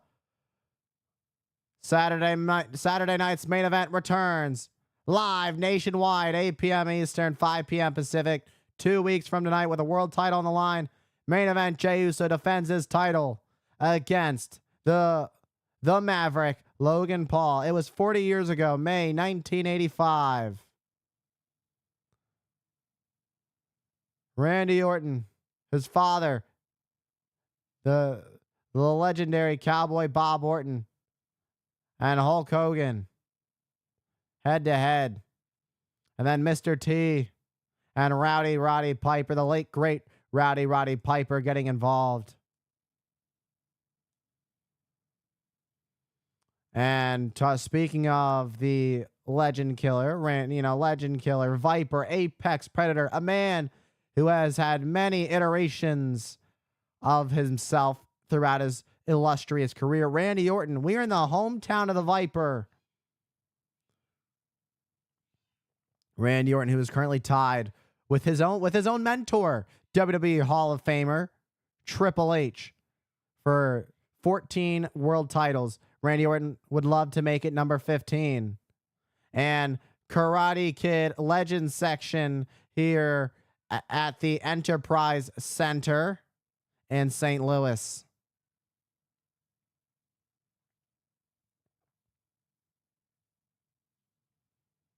And coming up next, this has gotten a little bit personal. It's Pat McAfee, who's stepping up to the plate to take on this bully of a man that is the ring general, Gunther. And it's live next.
And Pat McAfee has a big night ahead of him.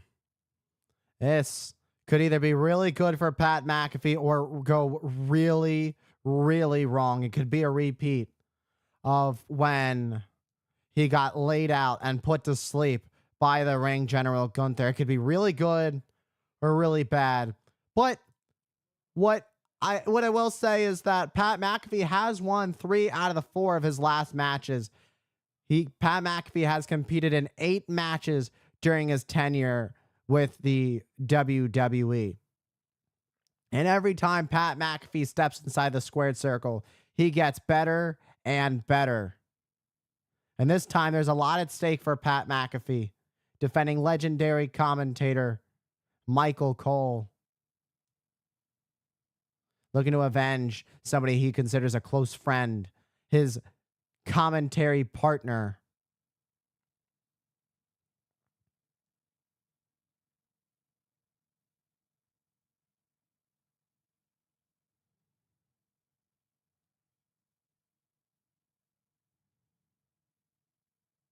From SummerSlam to WrestleMania, Pat McAfee has competed at the grandest shows that we have to offer here at World Wrestling Entertainment.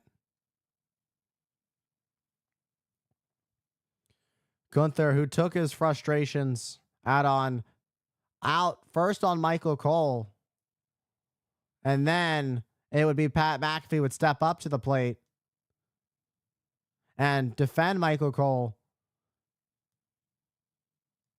It didn't really settle well with Gunther. Some of the comments that Michael Cole had made at the kickoff, that the WrestleMania kickoff on Friday prior to WrestleMania. That being that Michael Cole saying, I've actually won a WrestleMania match before, but you haven't. And that didn't sit well with Gunther. And he finally had the chance to take it out, and he tried to on Michael Cole, and he got his hands on Michael Cole, but it would be Pat McAfee who would step in to step up to the plate. And now it comes down to this.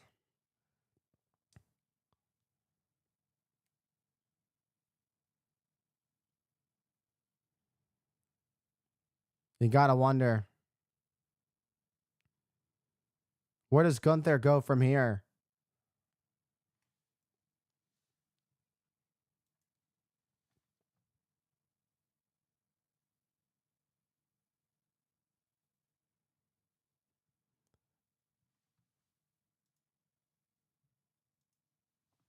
This is a big match between the ring general Gunther and Pat McAfee. McAfee looking to avenge his commentary partner, Michael Cole, who has done so much for the industry in his 28 years with WWE. And now the jersey comes off. And that kid that just caught the signed jersey that Pat McAfee wore out, he is having a great night now. And Gunther, who is very calm right now. It's interesting. Now all of a sudden Gunther wants to be calm. A smirk on his face. And you can hear the "you tapped out" chants. But will those chants get in the head of Gunther? Or has Gunther cleared it out of his mind? Gunther, who never even wanted to challenge Jey Uso at WrestleMania. But he had no choice. Jey Uso he won the Royal Rumble. He got to pick who he wanted to face. And he chose Gunther. He wanted the world title. And you know what? Gunther didn't take Jey seriously from the get-go of all of it. And in the end, it cost Gunther. Gunther got caught. And with no choice, tapped out. And just slinging McAfee across the ring. Like a headlock takeover. A headlock takeover without and just dumping him. Didn't ground him on that. And now it's McAfee who's working on wrist control over McAfee and going after the shoulder of McAfee right now. Gunther, who is toying with McAfee. McAfee, you heard him writhing in pain. Look at that. Look at the athleticism there of McAfee being shown on display. Gunther went for a chop, but dodged a bullet. Is Pat. And with over 17,000 in the WWE Universe. And enjoying the moment that is Pat McAfee and Gunther.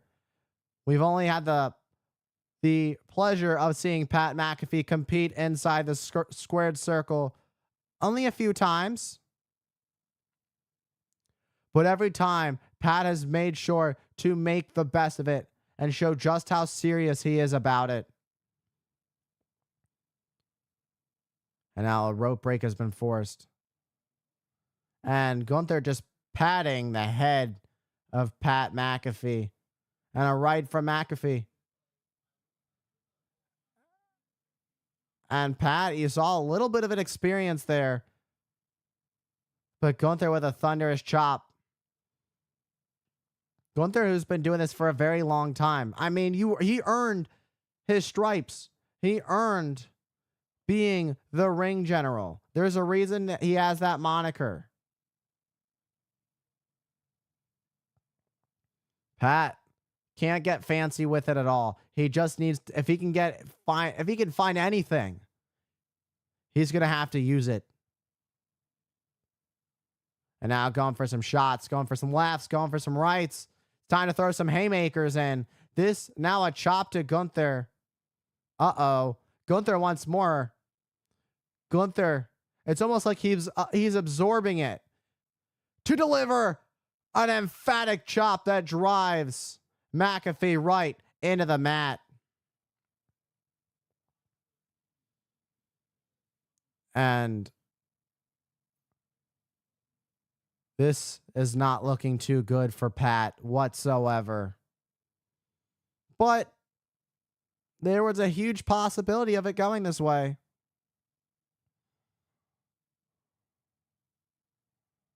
Oh. And another chop. Now it's Gunther stomping away at the midsection of McAfee. And McAfee, it doesn't even look like he knows what's going on. And that last chop sending McAfee down to the mat. It could only be a matter of moments before it's all over for Pat.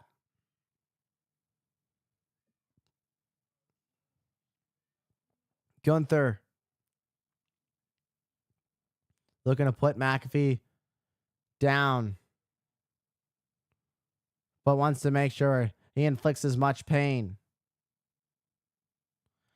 And a shoulder tackle, an elbow drop. McAfee gets out of harm's way. And a boot to the back. That punt. A pro football punter, but a snapmare from Gunther. And Gunther repays the favor with a boot to the back of Pat McAfee. McAfee, who's trying to fight through the pain. Trying to stick with it. Trying to drive through it. Can he do it? Can he dig down deep enough? What do you got left in the tank? And he comes back with a chop. Oh, and a big boot just lays out McAfee.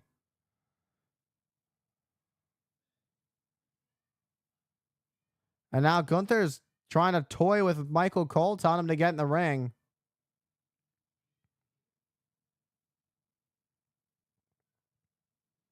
And now you can hear those "you tapped out" chants again. But let's get a look at that big boot.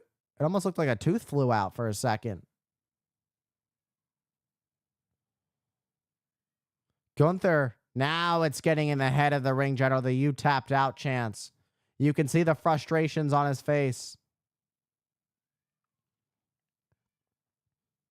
Gunther could end this at any point, but he's choosing not to, it seems.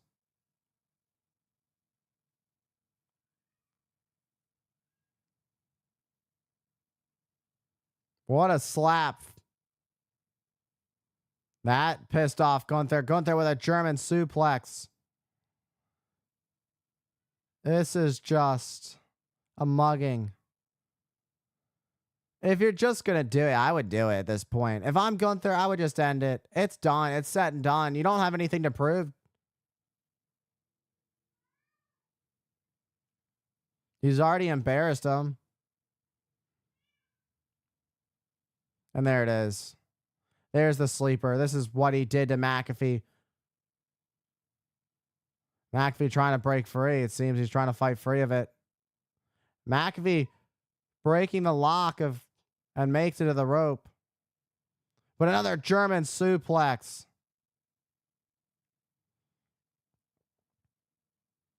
And it's now just Gunther laughing about the whole situation. He's just laughing at Michael Cole, who wants to see this match over with. And it's not going to happen. Gunther's taking his time. He's enjoying every moment of this.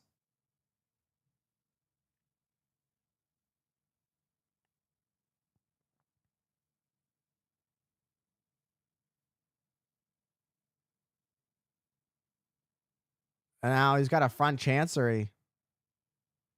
What a clubbing shot to the chest of McAfee. And perching McAfee up at the top. And a clubbing blow to the spine. This is just an all-out brutal mugging. Pat trying to hang on, but this isn't looking too good. And Pat fighting back, showing signs of life. A little rally. Can he continue to? Went for a moonsault, landed on his feet, but Gunther got out of the way. And landed on his feet again. Oh, and a punt to the back of Gunther. And now Pat. Oh, what a punt. Could it be? And a 1. Gunther, who quickly gets back up to his feet. It seemed like a time to shine for Pat. But Gunther does not stay down that easy.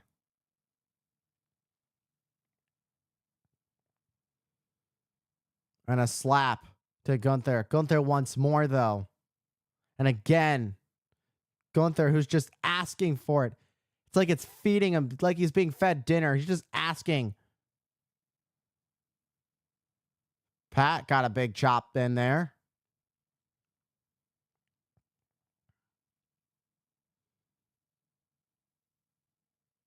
And these two exchanging blows back and forth and back and forth. It almost seemed like Gunther is just entertaining this for too long and giving Pat a chance to get back in this. A pump kick from Pat and a super kick. Uh-oh.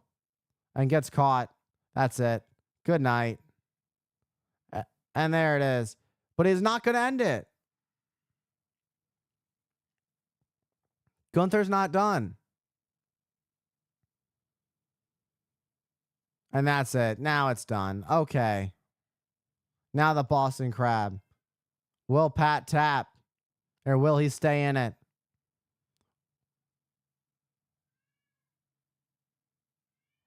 And now Cole is completely left the announce table to try and hype up Pat.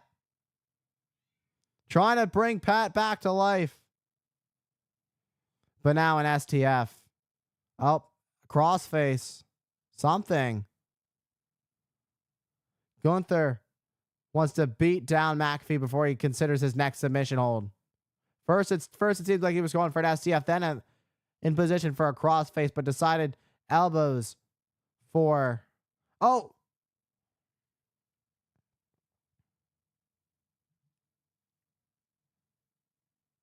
And...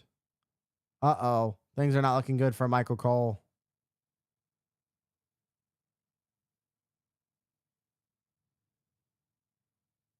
And Michael Cole.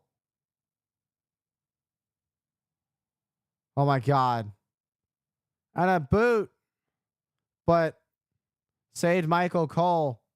But at his own risk of being of a bounce back by Gunther. Gunther wasn't focused. McAfee. Roll up. Oh, but Gunther kicks out. We almost saw a huge underdog moment for Pat McAfee. Cole grabbing the foot. Who would have thought that Cole would get involved this way to try and keep McAfee's legs down?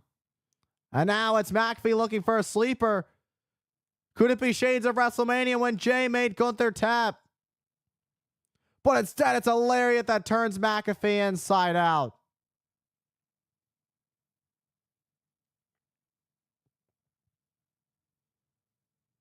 And now this is where it's over. Good night. It's over. McAfee, there's no way out. And McAfee starts to fade.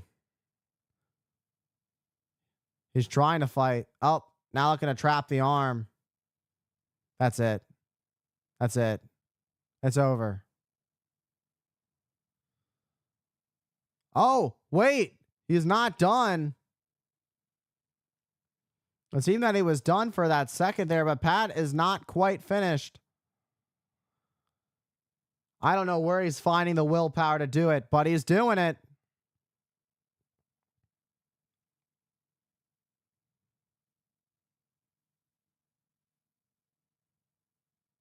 Yeah. A last gasp effort from Pat McAfee. McAfee's face is turning purple. That time it's it. A valiant effort. It was a valiant effort from Pat McAfee, and it did an honorable thing.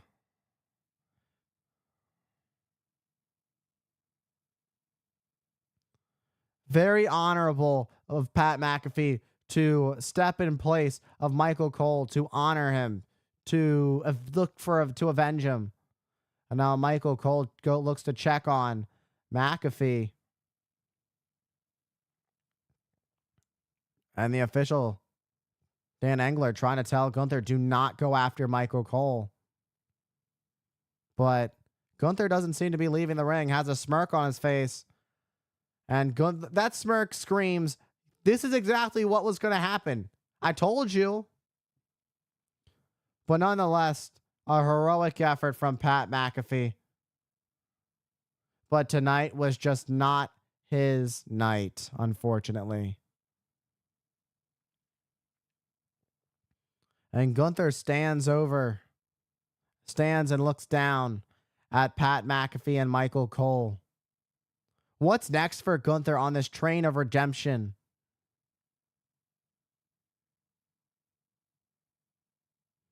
Meanwhile, the official and Mike, as well as Michael Cole, helping up Pat McAfee to his feet.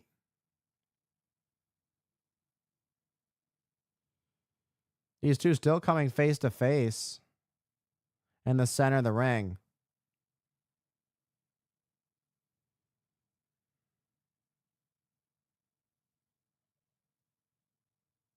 It seems like Gunther just gave the show of respect to Pat McAfee.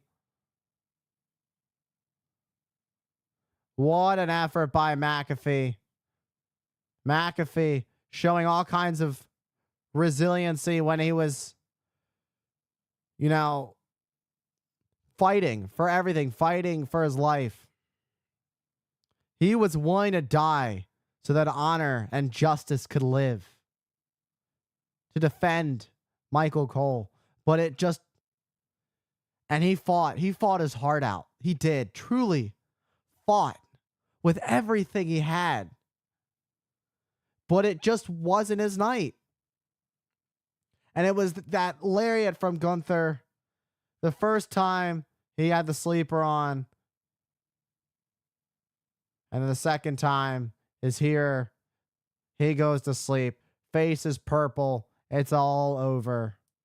And Michael Cole, who visibly did not like how the match ended, but nonetheless, Pat, you fought your heart out. You gave it your all. You gave the fans a show. Soak in your moment of how hard you fought.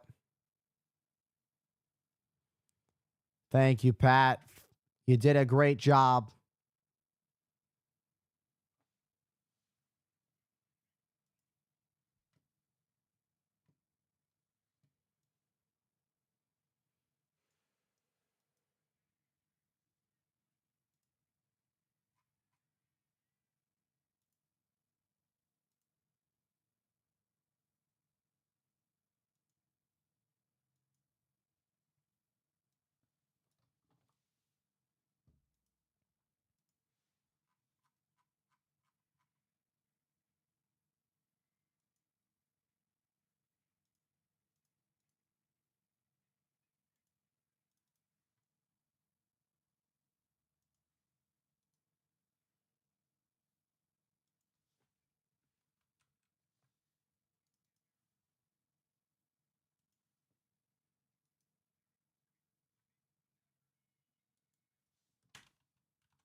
All right, and we are back.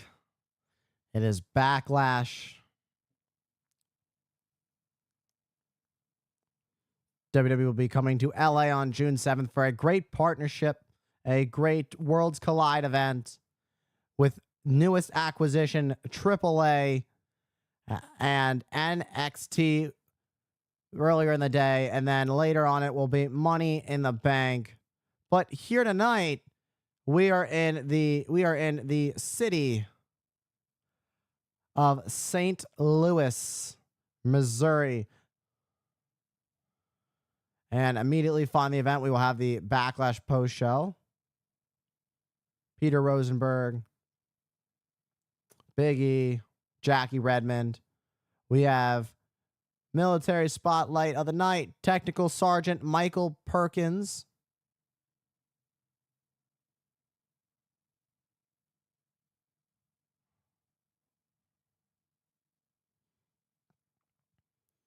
Two all-time greats, both making their debut in 2002. They have won a combined 31 championships, WWE titles. Cena, 17-time WWE champion, breaking the all-time record at WrestleMania. And he takes on a 14-time world champion, and Randy Orton. These two have been feuding for 23 years.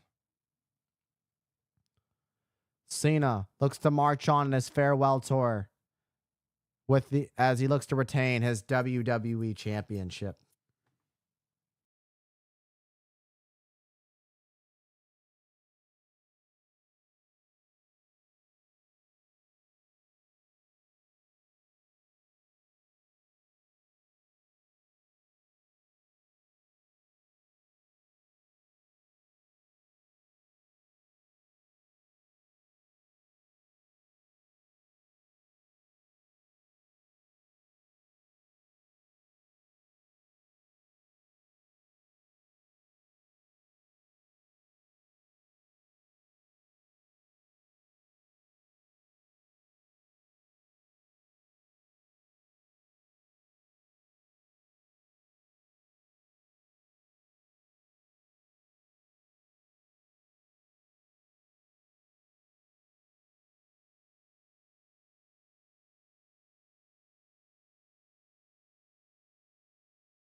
115 decibels for Randy Orton.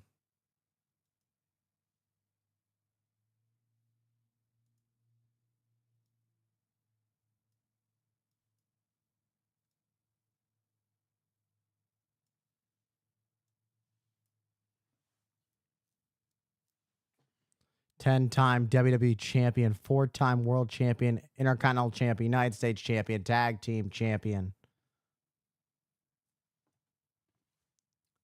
Money in the Bank, former Money in the Bank winner.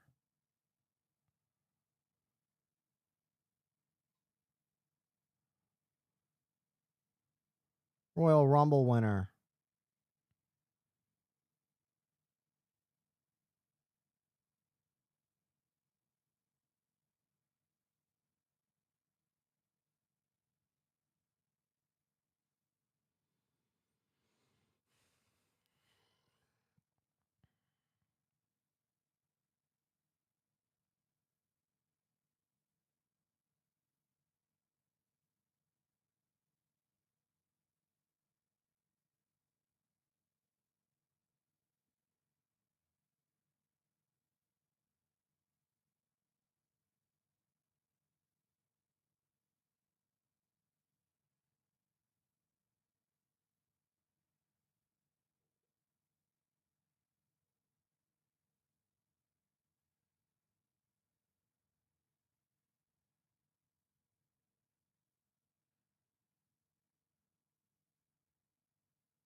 And the undisputed WWE Championship match is brought to you by Wheatley American Vodka.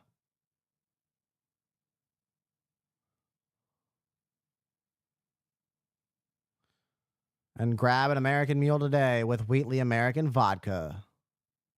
Of course, drink responsibly.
A big fight feel. You can just feel the emotions. There is so much rich history between John Cena and Randy Orton. And it's all about that very title that is being held up by senior official Chad Patton.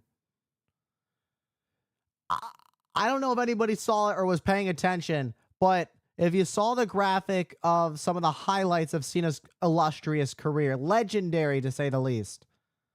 This is his 81st televised world title match. Do you know how incredible that is?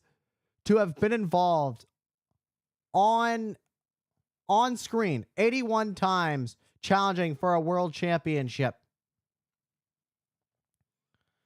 And Randy Orton, it is the hometown hero. Will he win the championship in his hometown? As these two face off for one last time, a chance to tear the house down for the last time that we ever get to see these two square off against each other. These two have competed in some of the most iconic matches in WWE history. One that stands out, Breaking Point, 2009, in their I Quit match. And what everybody can remember is that STF using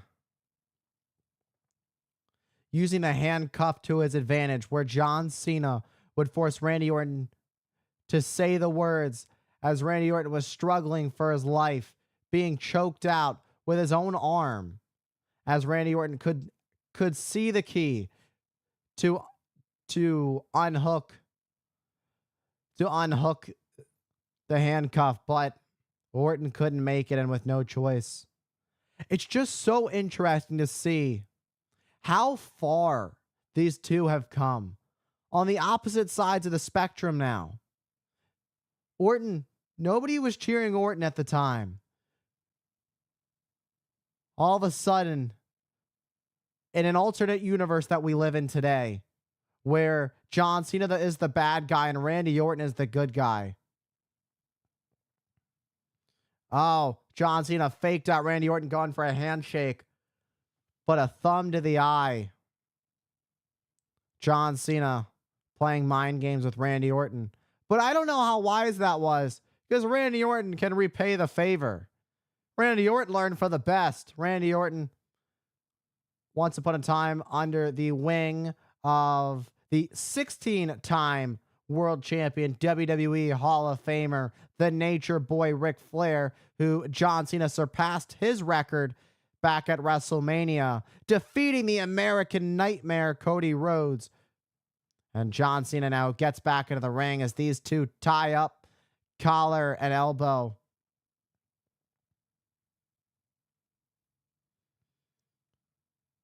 And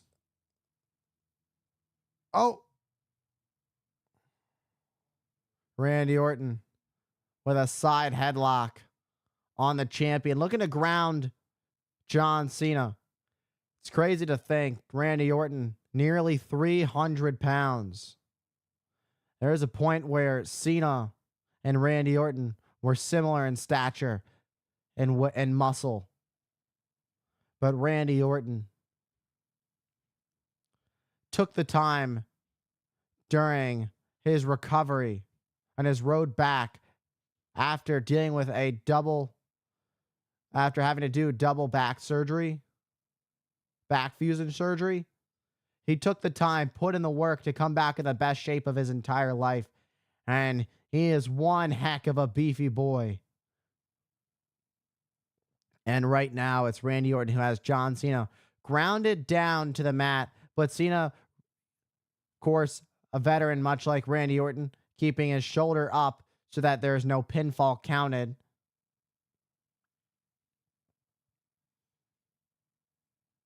And Randy Orton and John Cena, who've gone at it for so many years, going back to when they started together in OVW, to their previous match from this back in 2017. 8 years ago was the last time we saw these two. 8 years. And now 8 years later, we only get to see them one more time. And now Cena's just going to leave? After all that, we finally get Cena and Orton, and Cena's just going to leave. The never give up hustle loyalty. And Randy Orton meets Cena from behind. But one thing you shouldn't make any mistake about is this version of Randy Orton. You know, it's not much different from any of his previous versions. He's more dangerous than ever. He has a lot of experience. But he also has a lot more appreciation for this, for his time. After nearly having his career ended with a major back injury, Randy Orton is appreciating what he has. And a man who can appreciate what they have is always going to be stronger than a man who appreciates nothing. And that's where John Cena has been with this attitude adjustment of his. How ironic is it? A man who's used a finishing move called an attitude adjustment, only to have an attitude adjustment during the last year of his career to hate absolutely everything and turn his back on the WWE universe. From Make-A-Wish to Break-A-Wish, John Cena shattered the hearts of millions around the world who looked up to him. John Cena literally has the world record for most Make-A-Wishes granted. Do you know how many kids John Cena's had a positive impact on? And to just end all that and to just make it seem like none of it even mattered. And Randy Orton just nailing Cena with nearly 20 punches. And a European uppercut from the Viper. And Orton now going for a cover on Cena. Lateral press. Cena kicks at it too. And, you know, Orton wasn't really expecting to get the win there. But the more covers you go for, your opponent has to exert energy to kick out. On top of the fact it's just mind games. John Cena tried to play mind games with Orton early on, but if there's anybody who knows about mind games, it's Randy Orton. We've seen some of the most vicious attacks in WWE history at the hands of this man. Orton, who's been a legend killer, taking out the likes of Hulk Hogan, Sergeant Slaughter, Mick Foley, his own mentor, Triple H. He's done a lot. Randy Orton has done a lot in this industry, much like John Cena. Parallel paths. But Randy Orton had a different start than John Cena. There was a lot more drive in the beginning of John Cena's career than there was for Randy Orton. Randy Orton had to find his path, his career. And Randy Orton would follow in the footsteps of his father and grandfather in becoming a pro wrestler. And more specifically, following in his father's footsteps by becoming a WWE superstar. Let's not forget about, you know, the early mid 80s, the time that Cowboy Bob Orton, the father of Randy Orton, spent with Roddy Piper and their goings with the Hulkster, Hulk Hogan, and Mr. T. And John Cena, who gets caught in a sleeper by Randy Orton and has his arms, those huge arms, wrapped around the neck of the 17-time world champion.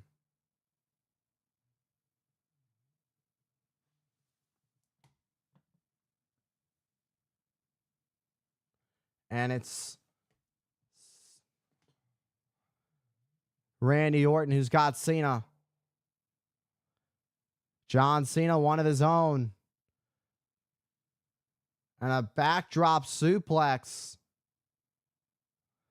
Both men who are brought down.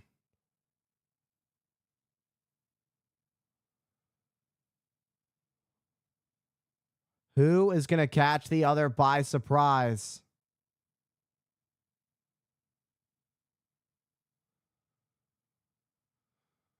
And, you know, it's interesting because whoever thought that anybody was ever going to break the record of Ric Flair, but when it comes down to it, it eventually became apparent that Cena had the opportunity and Cena took it.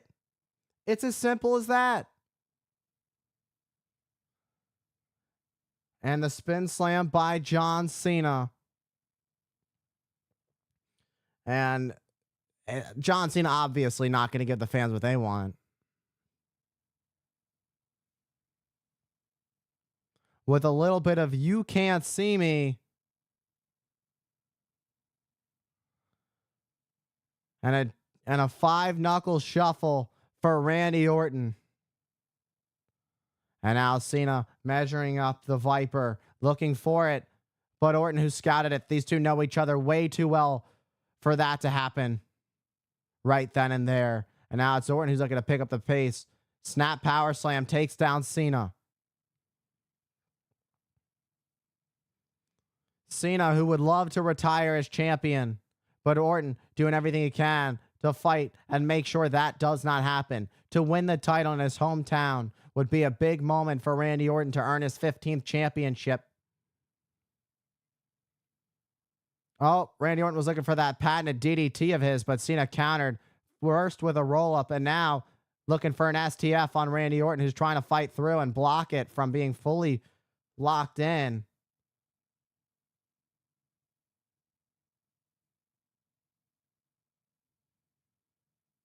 John, who's got it locked in. Randy Orton trying to make it to the bottom rope. Can he do it?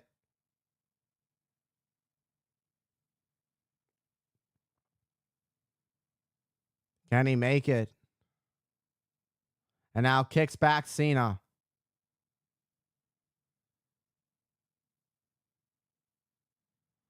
And looking for it. Patented DDT by Randy Orton, and it connects.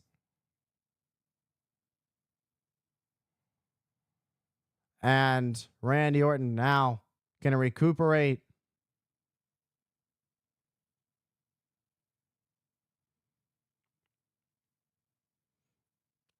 And Randy Orton, who's shrugging it off. Randy Orton's about to go to that place you don't want to be if you're across the ring, if you're the opponent of Randy Orton. When Randy Orton goes to this place, it is not a good look for his opponents whatsoever. But Cena blocked the RKO. Cena now looking for the attitude adjustment. But countered into an RKO.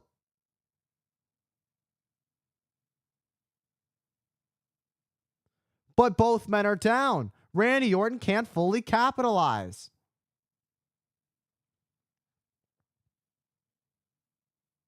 I mean, they both took it. Cena went for the AA. Randy went for the RKO. But they both took a lot of impact on that, and it didn't fare well for either of them.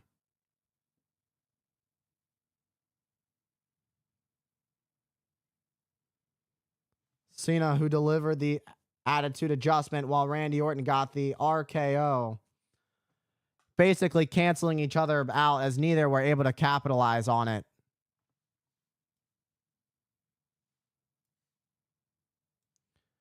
It's crazy how many years these two have gone to battle, and yet we see something new every time these two go at it. Boot to the midsection of Cena. Cena fights back with a shot of his own. Headbutt stuns Cena for that split second, but Cena returns the favor with a headbutt of his own.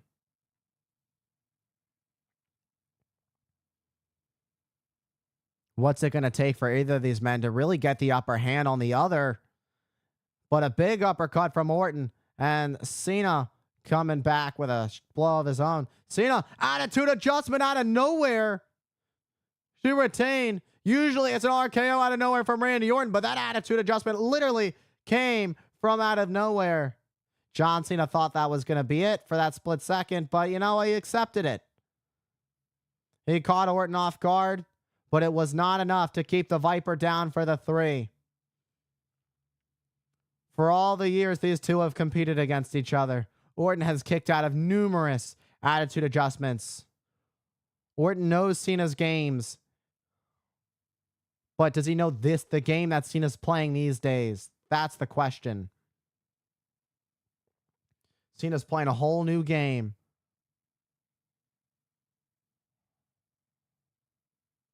With 3 title retentions already, Cena looking to make another one. Cena trying to hold on the top rope. And shoulder tackle from Cena. RKO out of nowhere! Can Randy capitalize? But it's Cena. Cena who rolled out of the way. Orton may have done some damage to his shoulder. It took a lot of Orton to go for that. Look at that RKO. So effortlessly is Randy Orton. Just for 25 years, Orton. Just absolutely incredible.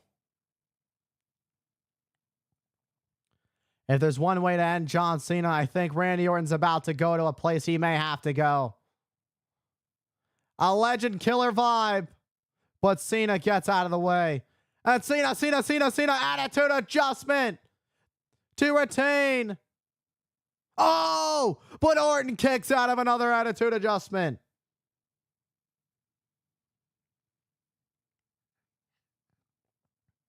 Orton said if when it comes down to it, I'm going to take my opportunity and go for a punt to Cena. But Cena was ready for it. Never share your game plan with your opponent. Never let them know your next move. And Randy Orton giving Cena a heads up that a punt was possible could be exactly what John Cena needed to realize that the moment that Randy Orton was going for it, that he was going to take his shot. And now it's Cena who is mocking Randy Orton. The way that Randy Orton coils up, Cena is doing the same thing. Cena's doing mind games that he's never done before up until this year. Cena enjoying every moment of the mind games. And now Cena looking for a punt. Moves out of the way. RKO. Oh, but Orton got sent in the official. It didn't seem that Cena intentionally sent Orton into the official. And now Cena has a third AA on Cena. But the thing is, the official Chad Patton has now been taken out. But Cena has a devious look in his eyes. That demented smirk. That cocky smile of the champion.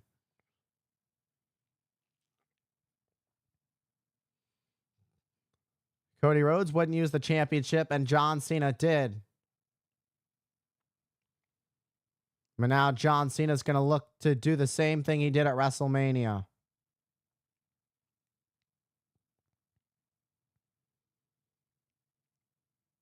And John Cena plans to retire with the championship, but instead an RKO makes sure it doesn't happen. And a cover. Can he get to can the ref make it in time? Oh, but Cena kicks out. Not quite enough to keep Cena down for the 3. And now Cena wisely rolls to the outside onto the floor so Randy Orton cannot capitalize. What a last minute it's been. With the ref being taken out. Cena grabbing the title, looking to use it on Randy Orton. Then an RKO from the Viper. Just so much happened in this past minute.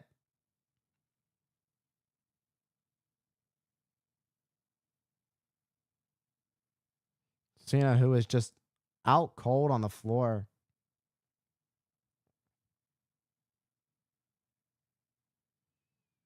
Oh, boy. Randy Orton clearing the announce desk.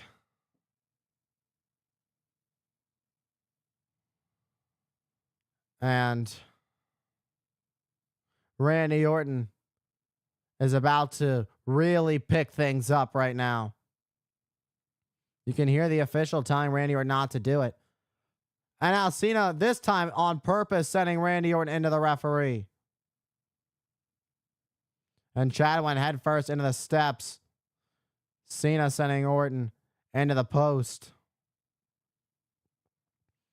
The official was trying to plead with Orton. It didn't work out well for Randy Orton.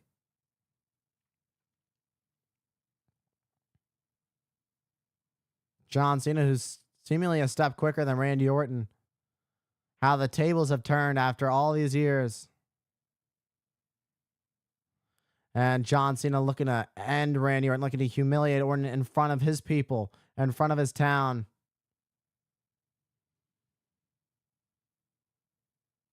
And John Cena looking for an attitude adjustment on to Randy Orton on the table. Randy Orton countered. Randy Orton now has Cena.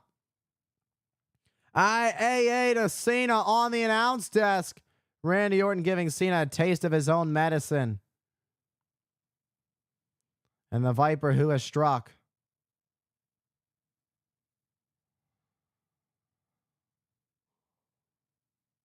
John Cena is laid out.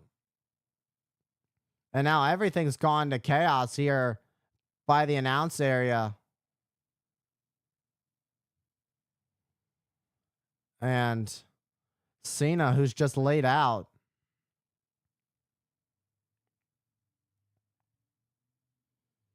John Cena being sent face first into the top of the table. What happens next?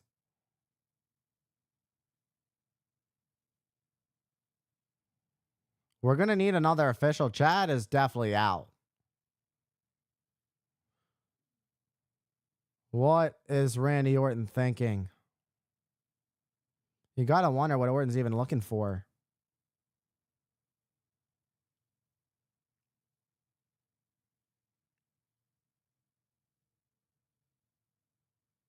And now Randy Orton grabs a table. The fans want tables. They're going to get a table.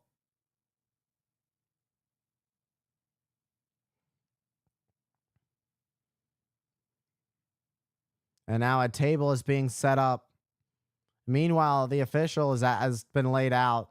It was a rough landing for the official. And now John Cena being dragged over. And now it's Cena who's fighting back.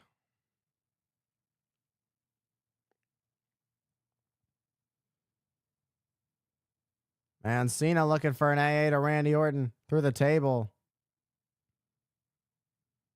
And Randy Orton. And an AA through the table. Through the table. And John Cena, who has been sent through the table.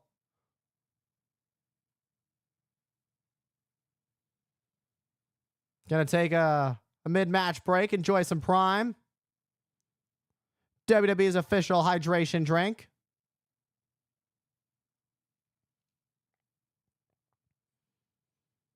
And through two tables has John Cena gone through at the hands of Randy Orton. And with no official, there's really nothing that, I mean, it's just become an absolute brawl at this point. And now Randy Orton sends Cena into the ring. But there's nothing that can be done about it. And this truly is awesome. And Randy Orton can't win the title if there's no official to make any count. It's all about the undisputed WWE Championship. Randy Orton, a 14-time world champion. Cena, a historic 17-time champion. And now it's Randy Orton who's getting coiled up for one final blow to Cena. But will it be? And an RKO. But there's no official. Wait. There's Eddie Arango. Oh, but Cena kicks out. Randy Orton thought he had it right there, but it just wasn't quite enough. Perhaps if Eddie Orengo had arrived a split second earlier, would we have a new world champion? Credit where credit is due. Cena is fighting through it. Cena is continuing to show willpower, whether you like him or not.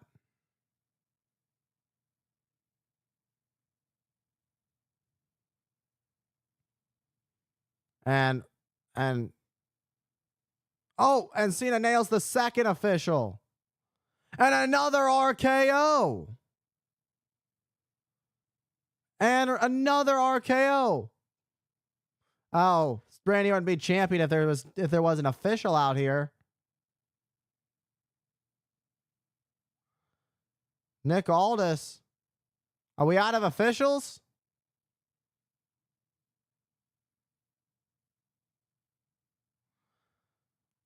I say that was a hard hitting RKO. Out.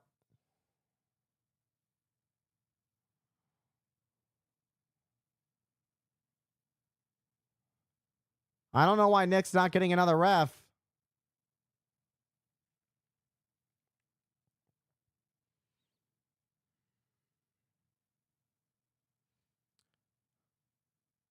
That'll be... Oh. It's an RKO party. RKOs for everybody. Bodies laid out everywhere. Don't blame Orton. Orton has completely gone ballistic. And now Orton is hearing those voices in his head.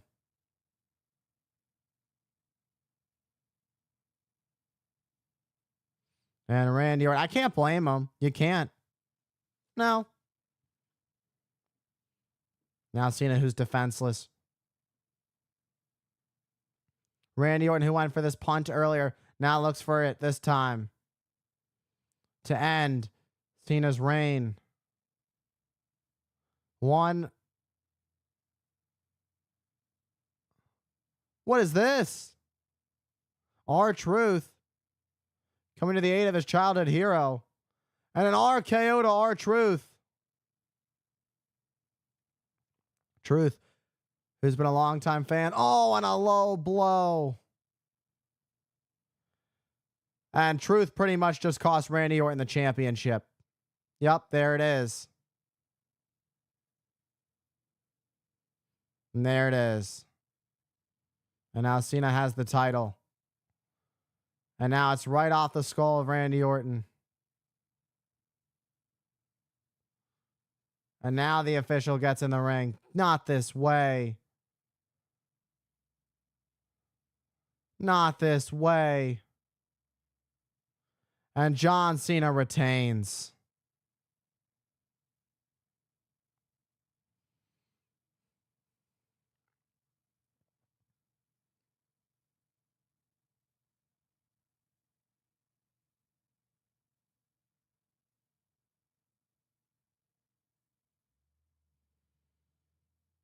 I don't even know what to think of what we just saw.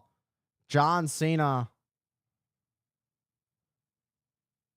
just taking a victory like that. Just hard to believe. Usually Randy Orton would be the one to take a victory like that, but John Cena has become desperate than ever to hold on to his championship, especially with it being his year of retirement on his farewell tour. John Cena going to extreme lengths to make sure that he leaves as champion. And that look in his eyes, it's just the way that John Cena could change from happy-go-lucky to just, I don't like you, and I hate everything. And I don't even want you to like me. You can like me all you want. You can respect me. That whole thing. But I don't care. I don't like you. Randy Orton got frustrated because Nick Aldis couldn't find another ref. And Randy Orton with an RKO to Aldis. An RKOs for everybody.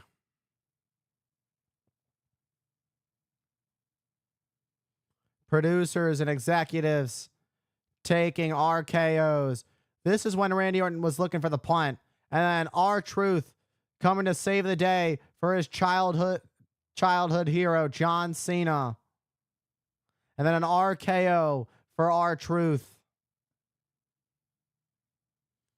And a low blow from Cena to Orton.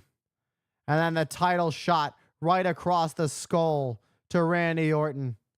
And then it was the initial official, Chad Patton, getting back into the ring, crawling. Randy Orton was laid out after that shot to the skull with the title. And it was enough for the three. John Cena is still the undisputed WWE Champion.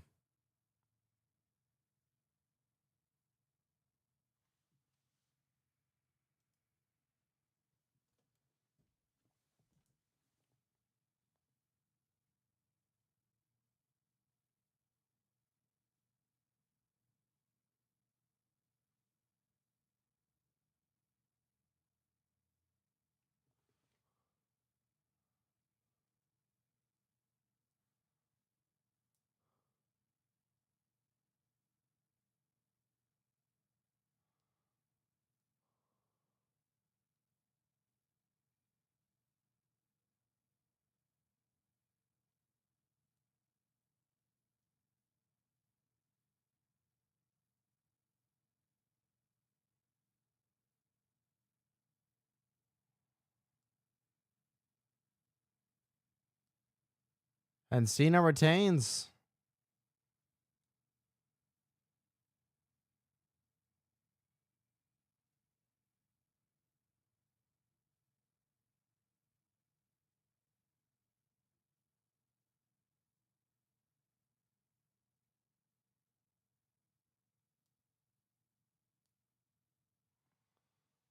All right, that's it. Thank you, everybody, tuned in tonight. Appreciate y'all.